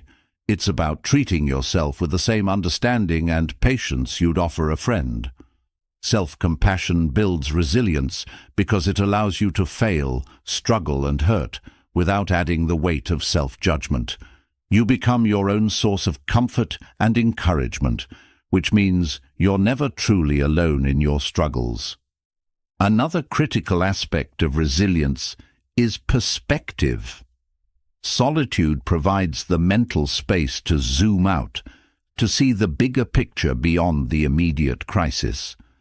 When you're constantly surrounded by people, it's easy to get caught up in emotional reactivity. But in solitude, you have the space to pause, reflect, and gain clarity. You realize that most challenges are temporary, that setbacks are part of growth, and that your current feelings don't define your entire reality. Solitude also teaches you the importance of personal boundaries. When you're alone, you become acutely aware of what drains you and what nourishes you. You learn to protect your time, energy, and mental health without feeling guilty. This boundary setting doesn't disappear when you re-enter relationships. It becomes a skill you carry with you, allowing you to engage with others from a place of strength rather than obligation. Resilience isn't just about surviving difficult times. It's about thriving despite them. Solitude helps you discover your intrinsic motivation, the internal drive that keeps you moving forward even when no one is watching or cheering you on. You do things not for approval, recognition, or external rewards, but because they matter to you. This self-driven purpose creates a deep well of resilience because it's not dependent on circumstances. Another layer of resilience built in solitude is gratitude. Without constant distractions, you become more attuned to the small joys of life. A warm cup of tea, a quiet morning, the feeling of sunlight on your face. Gratitude isn't about ignoring life's difficulties. It's about finding moments of beauty, even in the midst of them. This shift in focus doesn't erase pain, but it softens it, making challenges feel more manageable. Solitude also fosters acceptance. When you're alone with your thoughts, you confront the reality that some things are beyond your control. This acceptance isn't resignation.